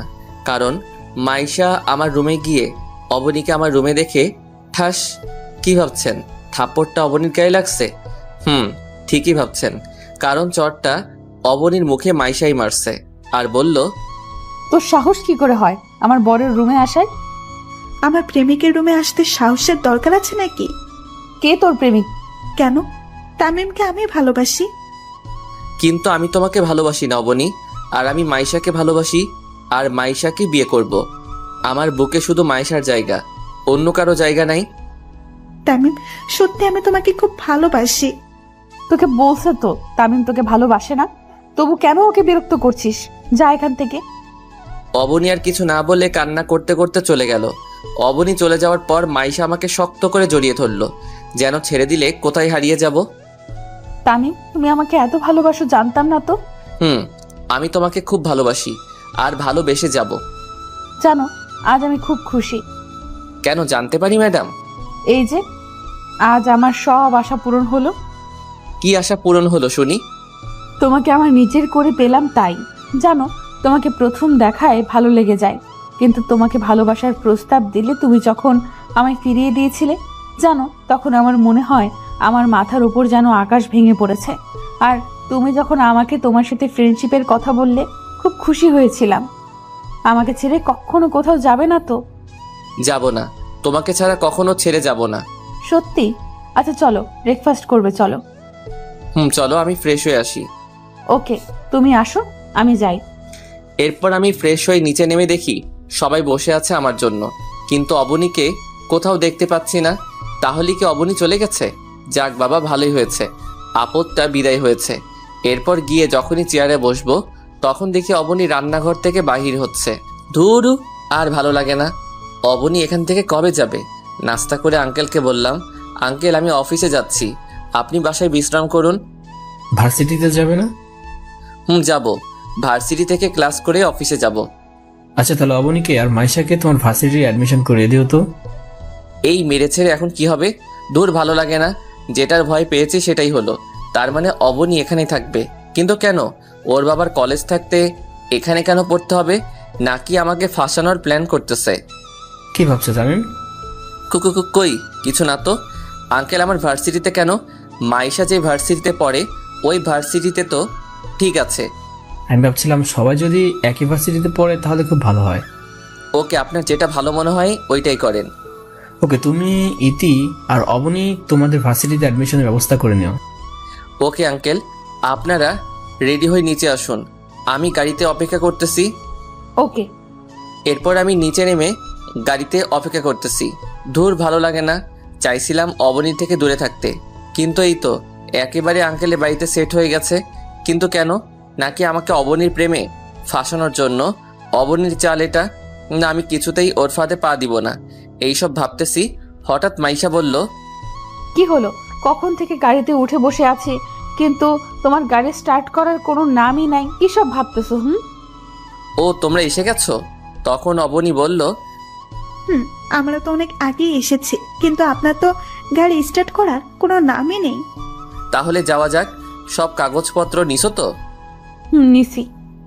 তারপর গাড়ি স্টার্ট করে সোজা ভার্সিটিতে চলে আসলাম। গাড়িটা পার্ক করে ভার্সিটির অফিসে গিয়ে মাইশা আর অবনীর ভর্তি করিয়ে দিলাম। এরপর তিনজনে ক্লাসে চলে আসলাম। যেহেতু সবাই একই ক্লাসে আর একই বিভাগে পড়ি, তাই তিনজনেই একই ক্লাসে গিয়ে বসলাম। এরপর স্যার এসে ক্লাস করালেন। তারপর একে একে সব ক্লাস করে বাহিরে চলে আসলাম, কিন্তু মহারানীদের আসার নাম নাই। আমি মাঠের একপাশে সিঁড়িতে গিয়ে বসলাম। হঠাৎ একটা মেয়ে এসে বলে, হাই, আমি নীলা। তো আমি কি করব? কিছু করতে হবে না। এই তো গুড। এরপর পিছনে ফিরতেই দেখি মাইশা আর অবনী দাঁড়িয়ে। আমি ওদের চোখের দিকে তাকাতেই দেখি চোখগুলো রাগে লাল হয়ে গেছে। মনে হচ্ছে যেন ওই চোখের ভিতর থেকে আগুন বাহির হবে। আমি তো ভয়ে শেষ। এখন কি হবে? কি আর হবে? আমি তো আর ইচ্ছে করে ওর সাথে কথা বলিনি। তখন মাইশা রেগে বলল, তুই ওই নীলার সাথে কি কথা বলতেছিলি? মেয়ে দেখলেই শুধু কথা বলতে ইচ্ছে করে, তাই না? এই রে, এই মেয়ে তো তুই তোকারি শুরু করে দিল। এখন কি হবে? খুব রেগে আছে। আমি ইচ্ছে করে কথা বলিনি। নীলা নিচ থেকে আমার সাথে কথা বলতে আসছিল, আমি তো কথাই বলিনি ওর সাথে। সত্যি তো তামিম? সত্যি বলছি। মাইশা, আমি কিন্তু মিথ্যে বলতেছি। ও বুঝছি, তার মানে সবকিছুর মেইন হচ্ছে এই অবনী। দাঁড়াও, দেখাচ্ছি অবনী তোমাকে। আমাকে কলেজ থেকে টিসি দিয়ে এখন আবার আমার আর মাইশার মাঝে ফাটল ধরাতে আসছো?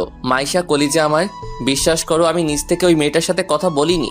মাইশাকে কলিজা ডাকতে শুনে অবনী রাগে ফেটে যাচ্ছে, মনে হচ্ছে যেন কাঁচা খেয়ে ফেলবে আমাকে। আমি তোমাকে কখনো অবিশ্বাস করতে পারি না। আমি জানি তুমি কখনো নিজ থেকে মেয়েদের সাথে কথা বলবে না। অবনীকে আরো রাগানোর জন্য মাইশাকে বললাম, কলিজা চলো যাওয়া যাক, অনেক দেরি হয়ে গেছে, অফিসে যেতে হবে তো। মাইশার একটা হাত ধরে বললাম।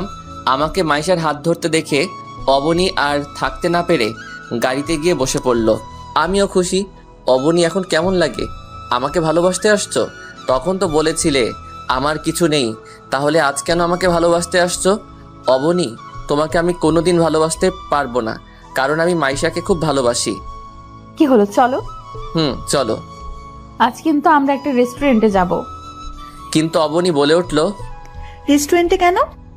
আজ দুপুরের খাবার রেস্টুরেন্টেই খাবো। আমি যাব না। কেন যাবি না? আমার রেস্টুরেন্টের খাবার ভালো লাগে না। তামিম, তুমি গাড়ি স্টার্ট দাও আর একটা রেস্টুরেন্টের সামনে গাড়িটা থামাবা। ওকে মহারানী। এরপর গাড়ি ড্রাইভ করে সোজা একটা রেস্টুরেন্টের সামনে গাড়িটা পার্কিং করলাম। তারপর তিনজনে রেস্টুরেন্টে ঢুকলাম আর একটা ভিআইপি কেবিনে বসলাম। আমি আর মাইশা পাশাপাশি বসলাম, আর অপর পাশে বসে আছে অবনী। এরপর ওয়েটার আসলে খাবার অর্ডার করা হয়। এরপর ওয়েটার আসার আগ পর্যন্ত একটু প্রেম করে নেই। তারপর আমি মাইশার কাঁধে মাথা রাখলে মাইশা বলল, এই কি করছো? দেখো অবনীর সামনে বসে আছে। আমার তো এতক্ষণ অবনীর কথাই মনেই ছিল না। সরি কলিজা, একটু পর ওয়েটার খাবার নিয়ে চলে আসলো। এরপর আমি খাবার বাসনে নিয়ে আঙুল দিয়ে খেলা করতেছি। মাইশা আমার এই অবস্থা দেখে বলল, কি হলো, তুমি খাচ্ছ না কেন? তোমার হাতে খেতে ইচ্ছে করছে। দেখছো না সামনে অবনী বসে আছে, পরে আমার হাতে খেতে পারবে? আচ্ছা ঠিক আছে, রাতে কিন্তু তোমার হাতে ছাড়া আমি খাবার খাবো না। আচ্ছা ওকে, এখন খেয়ে নাও। আমার আর মাইশার চুপি চুপি কথা বলতে দেখে অবনী বলল, কিরে তোরা খাবার না খেয়ে চুপি চুপি কি বলতেছিস? কিছু না তো। কিছু না। না, কিছু একটা তো চলছে। বাদ দে সব, এখন খাবারটা খেয়ে নে। এরপর খাওয়া শেষ করে বিল মিটিয়ে ইতি আর অবনীকে বাড়ি ড্রপ করে দিয়ে সোজা অফিসে চলে আসলাম। এরপর সোজা এসে কেবিনে বসলাম। 2টা ফাইল দেখা শেষ হলে, ওকে তুমি যাও আমি আসতেছি। এরপর আমার কেবিন থেকে বের হয়ে সোজা আঙ্কেলের কেবিনে গেলাম। আঙ্কেলের কেবিনে ঢুকে সালাম দিলাম, আসসালামু আলাইকুম আঙ্কেল। ওয়ালাইকুম আসসালাম, তুমি চেয়ারে বসো। Okay uncle. তাই আজকে তোমাকে রাতে অফিসে থাকতে হবে। ওকে, সমস্যা নাই। আচ্ছা, সন্ধ্যা একটা প্রজেক্ট আছে, আর ওই প্রজেক্টটা যদি আমরা পাই তাহলে আমাদের কোম্পানির 70% লাভ হবে। ওকে, প্রজেক্টটা আমরাই জিতবো, আপনি কোনো চিন্তা করিয়েন না। তুমি যতটা সহজ ভাবছো ততটা সহজ নয় প্রজেক্ট, আমরা পাবো। অনেক কঠিন একটা প্রজেক্ট। আঙ্কেল আপনি একদম চিন্তা করবেন না, আর প্রজেক্টের কাগজগুলো আমায় দেন। এই নাও। আঙ্কেল আমি তাহলে প্রজেক্টের ব্যাপারে সব কিছুর প্রস্তুতি নিতে হবে, তাই আমি আমার কেবিনে গেলাম। কোনো সমস্যা হলে বলবেন। ওকে যাও। এরপর আঙ্কেলের কেবিন থেকে বের হয়ে সোজা আমার কেবিনে চলে আসলাম। প্রজেক্টের ব্যাপারে সব কিছু প্রস্তুতি নিয়ে নিলাম। এখন শুধু প্রজেক্টটা ক্লায়েন্টের সামনে উপস্থাপন করা। দেখতে দেখতে 8টা বেজে গেল। তারপর আমি আর আঙ্কেল কনফারেন্স রুমে চলে গেলাম। এরপর সব ক্লায়েন্ট চলে আসলো। এরপর একটা ক্লায়েন্ট বলল, জি দামি প্রজেক্ট দেখাও। জি আঙ্কেল। এরপর আমি প্রজেক্টর অন করে পুরো প্রজেক্টটা দেখাতে লাগলাম। এরপর প্রজেক্টটা শেষ হলে সবাই হাততালি দিল। মিস্টার চৌধুরী, আমি আপনার প্রজেক্টটা কিনতে চাই। আমিও আপনার প্রজেক্টটা কিনতে চাই। ওকে, ডিল ডান। ওকে, ডিল ফাইনাল। এই নিন, আমার পক্ষ থেকেও ডিল ফাইনাল। এই নিন 50% আগে পরিশোধ করে দিলাম, বাকিটা প্রজেক্ট হাতে আসার পর। ওকে মিস্টার রায়হান, প্রজেক্টটা আগামী 3 দিনের মধ্যে পেয়ে যাবেন। ওকে, এখন আসি মিস্টার চৌধুরী। এরপর আরও কয়েকটা কোম্পানিতে আমাদের প্রজেক্টর কিনে নিল। সবাই আঙ্কেল আর আমার সাথে হাত মিলিয়ে চলে গেল। সবকিছু তোমার জন্য সম্ভব হয়েছে, কংগ্রাচুলেশন তামিম। এটা আমার কর্তব্য আঙ্কেল। এই প্রজেক্টের জন্য আমরা 80 কোটি টাকা পেয়েছি, আরও 120 কোটি টাকা পাবো যদি কোম্পানি আমরা প্রজেক্টটা দিতে পারি। তাতে আমরা আমাদের কোম্পানির আরেকটা শাখা করতে পারবো। আঙ্কেল আপনি কোনো চিন্তা করবেন না, প্রজেক্টটা সব কোম্পানিকে আমরা দিতে পারবো। তুমি এখন বাসায় যাও। না আঙ্কেল, আপনি বাসায় যান, আজ থেকে আপনার কোম্পানি আমি সামলাবো। সত্যি তুমি সামলাবে? তাহলে খুব ভালো। আঙ্কেল, আজ থেকে আমি সামলাবো। আপনি বাসায় যান, আমি একটু পর বাসায় যাব। ওকে, আমি যাই তাহলে, তুমি সাবধানে এসো। আঙ্কেল আপনিও সাবধানে যাবেন। এরপর আঙ্কেল চলে গেল। পিয়ন ডাক দিয়ে কফি আনতে বললাম, কারণ রাত প্রচুর হয়েছে, যার কারণে আমার একটু একটু ঘুম আসতেছে। কিন্তু আমার ঘুমালে চলবে না, কারণ 3 দিনের মধ্যে প্রজেক্টের 8টা কপি তৈরি করতে হবে। আমাদের কাছে মাত্র 2টা কপি আছে। যেইভাবেই হোক আজকের মধ্যে আরও 2টা কপি রেডি করতে হবে। কিন্তু এত কম সময় 2টা কপি কিভাবে তৈরি করব? কি যে করি, কিভাবে যে কপি তৈরি করি? যেইভাবেই হোক কপিগুলো রেডি করতেই হবে। হঠাৎ মোবাইলটা যেন কেঁপে উঠল। রাত 12টা বাজে, কিন্তু এত রাতে কে কল দিবে? মোবাইলটা হাতে নিয়ে দেখি মাইশা কল দিয়েছে। আমি কলটা রিসিভ করতেই ওপাশ থেকে, তামিম তুমি কোথায়? এত রাত পর্যন্ত অফিসে কিসের এত কাজ, যার জন্য বাসায় আসতে পারতেছো না? এই তো একটু পর চলে আসতেছি মাইশা জানো। ওকে, দেরি করো না কিন্তু, আমি তোমার জন্য এখনো না খেয়ে বসে আছি। কি তুমি এখনো খাও নাই? তোমার জন্য অপেক্ষা করতেছি, তুমি আসলে তোমার হাতে খাবো বলে। আজকে পারবো না, তুমি এখন খেয়ে লক্ষ্মী মেয়ের মতো ঘুমিয়ে পড়ো। কিন্তু? কোনো কিন্তু নয়, তুমি খেয়ে ঘুমিয়ে পড়বে ব্যাস। ওকে, তুমি তাড়াতাড়ি চলে এসো কিন্তু। ওকে। ফোনটা কেটে দিয়ে আবার প্রজেক্টে হাত লাগালাম, কিন্তু কিছুতেই পারতেছি না। কি করি এখন, কি করি? এরপর কম্পিউটারে হাত দিয়ে প্রজেক্টটা আস্তে আস্তে আবারও রেডি করতে লাগলাম, কিন্তু একবারে হলো না। তাই 3-4 বার ট্রাই করার পর হয়ে গেল। তারপর 2টা কপি করে বাসায় চলে আসলাম। এইভাবেই কেটে গেল কয়েকটা দিন। কাল 3ই আগস্ট, আর আমার আর মাইশার এঙ্গেজমেন্ট। তাই এঙ্গেজমেন্টের জন্য অনেক কিছুর আয়োজন করছে, তাই আর অফিসেও যাওয়া হলো না। তাই আমি আমার রুমে বসে আছি। এমন সময় অবনী আমার রুমে আসলো। আমি অবনীকে দেখে বললাম, তুমি এখানে কি করছো? কেন আসতে পারি না নাকি? না, তুমি আমার রুমে আসতে পারো না। তামিম, একটা কথা বলবে আমায়? কি কথা বলেন? তো ভালোবাসো? কি বলতে চাইছেন আপনি? আমি বলতে চাইছি যে আমি তোমাকে খুব ভালোবাসি, তাই আমি চাই তুমি মাইশের সাথে এঙ্গেজমেন্ট করবে না। সরি, আপনি কে বলার? আমি কার সাথে এঙ্গেজমেন্ট করব না করব এটা সম্পূর্ণ আমার ব্যক্তিগত ব্যাপার।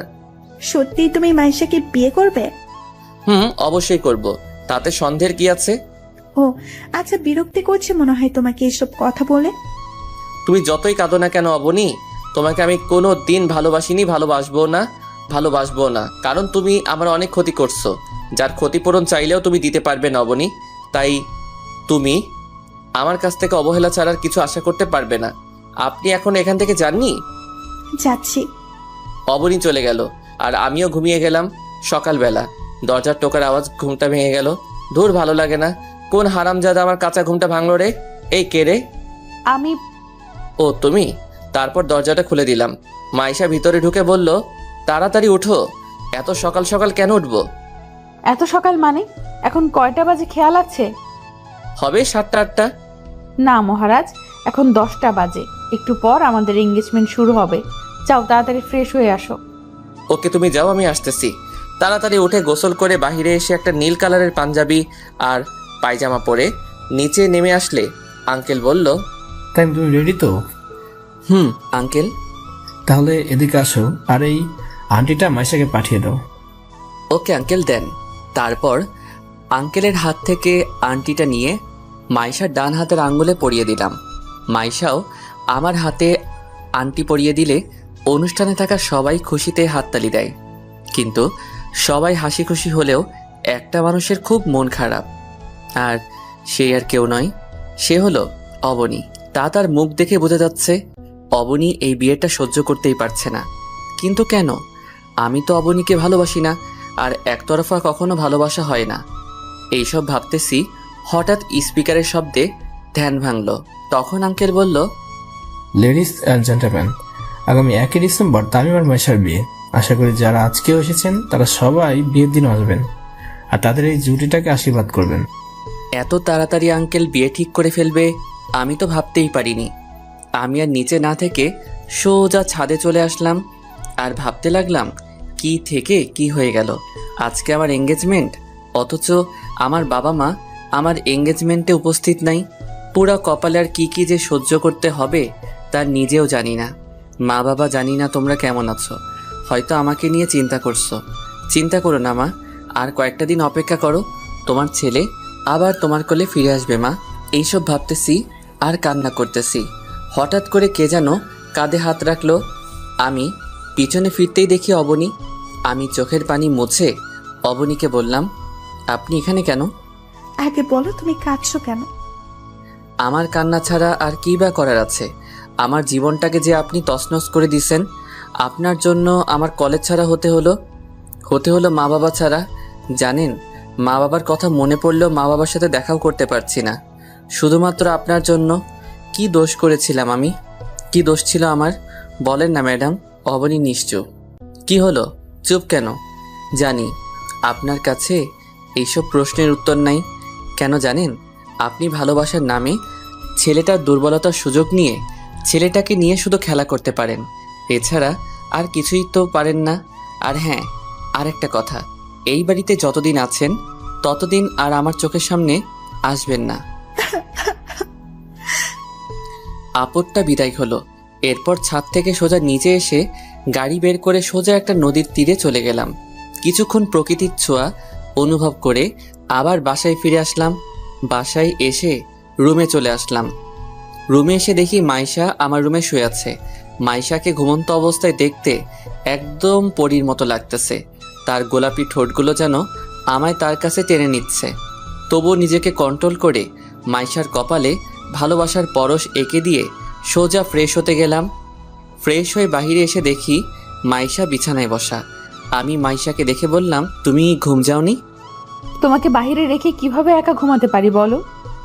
এই তুমি ডিনার করছো? না। কেন? তোমার হাতে খাবো বলে এখনো না খেয়ে বসে আছি। আচ্ছা যাও, খাবার নিয়ে আসো, আমারও খুব খিদে পেয়েছে। আচ্ছা যাচ্ছি। মাইশা, আঙ্কেল কি ঘুমিয়ে গেছে নাকি? অনেকক্ষণ হয়েছে। আচ্ছা তুমি গিয়ে খাবার নিয়ে এসো। এরপর মাইশা রুম থেকে বাইরে চলে গেল। তারপর কিছুক্ষণ পর একটা প্লেটে কিছু খাবার নিয়ে ফিরে আসলো। তারপর আমার কাছে বসে বলল, যাও গিয়ে হাত ধুয়ে আসো। আমিও লক্ষ্মী ছেলের মতো হাত ধুয়ে আসলাম। এবার হা করো। আমি হা করলাম আর মাইশা আমায় খাইয়ে দিল। এরপর খাওয়া শেষের দিকে মাইশার আঙুলে একটা কামড় দিলাম।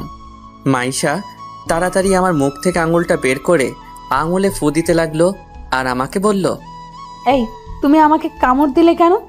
কই, আমি তো কামড় দিই নাই। এই দেখো তুমি কামড় দিছো। এরপর মাইশার আঙুলটা ধরে আঙুলের উপর ফু দিতে লাগলাম।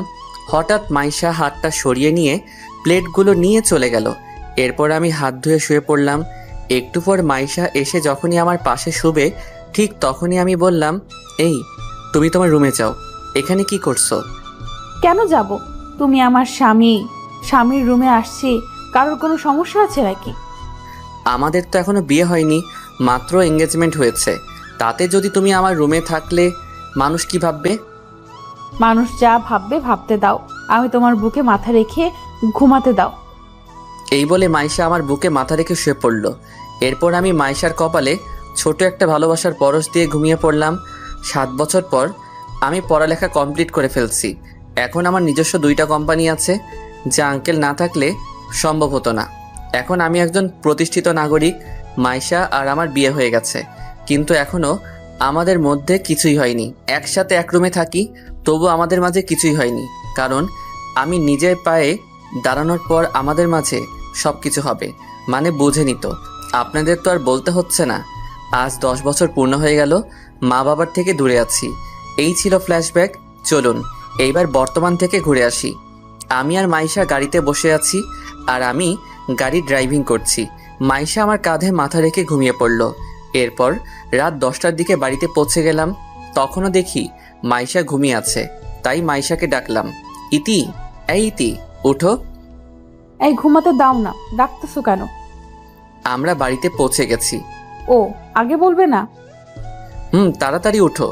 এরপর গাড়ি থেকে নেমে বাড়ির দরজায় টোকা দিলাম, কিন্তু দরজা কেউ খুলল না। কিছুক্ষণ টোকা দেওয়ার পর মা দরজা খুলল। মা আমাকে দেখে আমায় জড়িয়ে ধরে কান্না করে দিল। আমিও আর কান্না ধরে রাখতে পারলাম না। তারপর মা বলতে লাগলো, তুই এতদিন কই ছিলি? মায়ের কথা কি কখনো মনে পড়ে না? জানিস তুই যাওয়ার পর তোর বাবা তোর জন্য কত কেঁদেছে?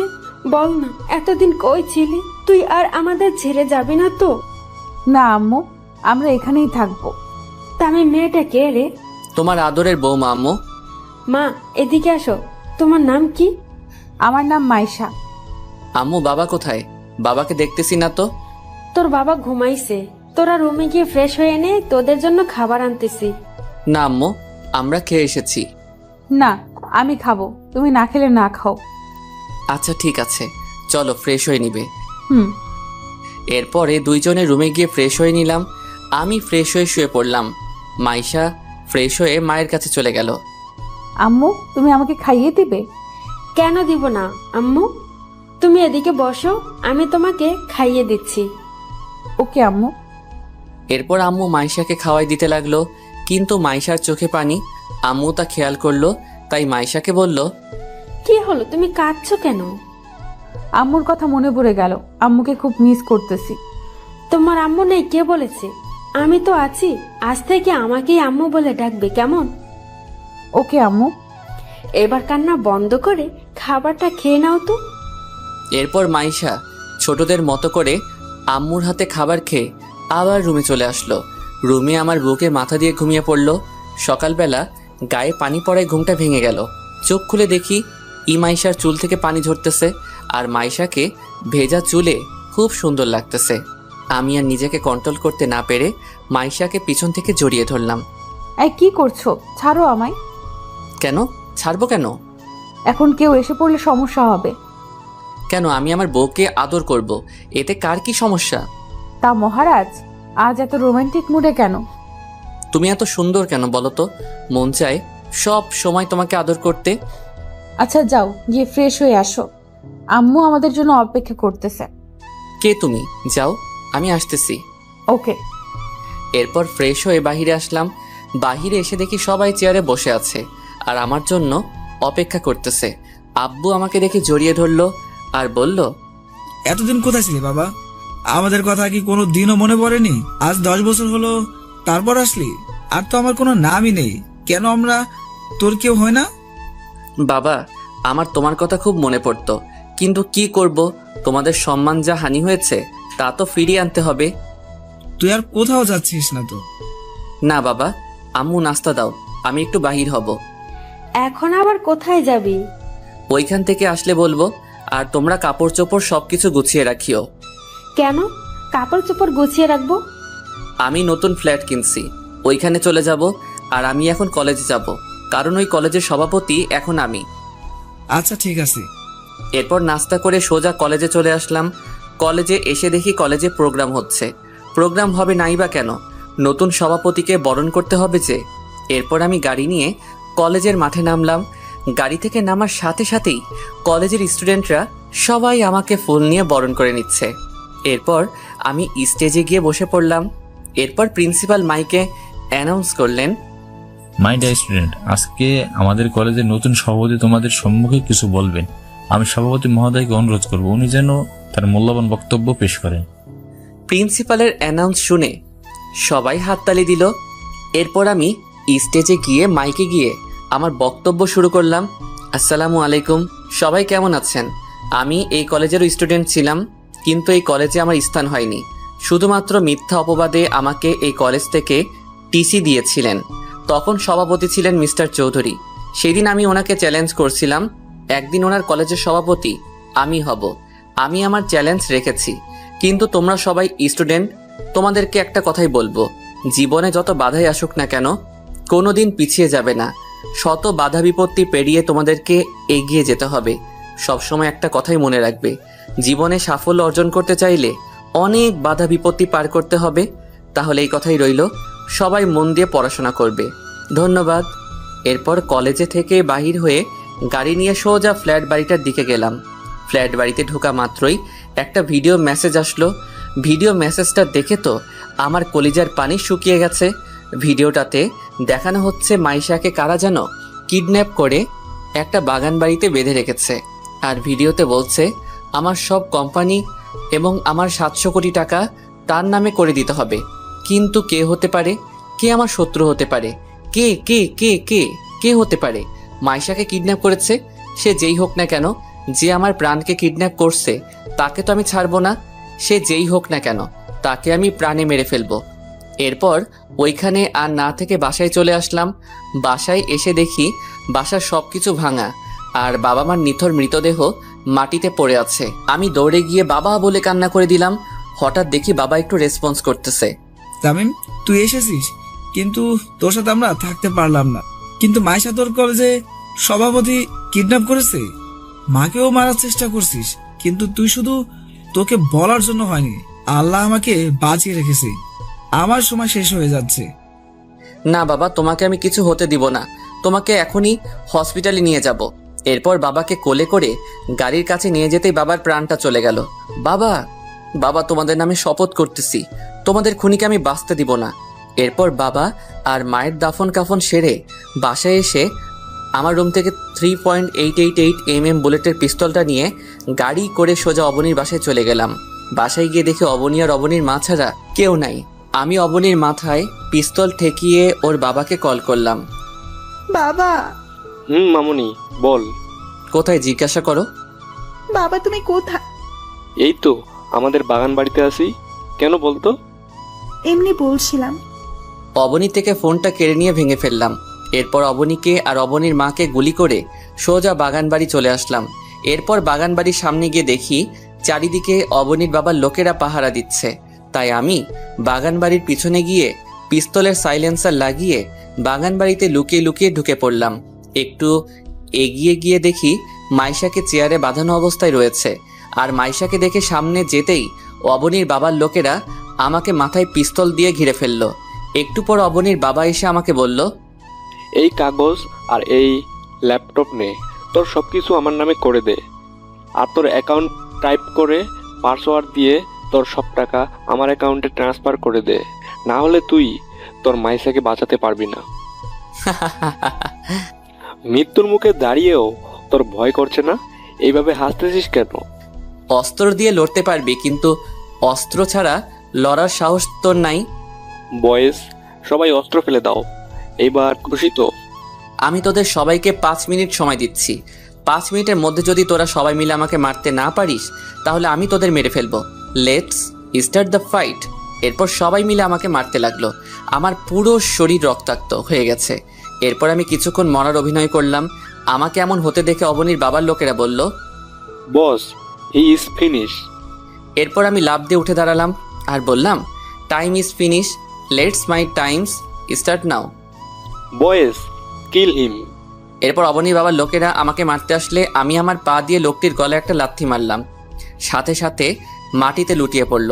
এরপর একে একে সবাইকে মেরে শুইয়ে দিয়ে অবনীর বাবার কাছে গিয়ে মাথায় পিস্তল থেকে বললাম, mister Chowdhury, you are finished. Tamim, না, তুমি এটা করতে পারো না। আমার মেয়ে আর আমার বউয়ের কি হবে? আমি ওদেরকে উপরে পাঠিয়ে দিয়েছি যাতে তোর একলা মনে না হয়। এরপর আমি যখনই গুলির স্ট্যাগারটা দাবাতে যাব, ঠিক তখনই মাইশা এসে আমার হাত উপরে তুলে দিল, যার কারণে গুলিটা উপরে হাওয়ায় লাগলো। তামিম, তুমি কাকে খুন করতে যাচ্ছ? উনি আমার চাচা হয়।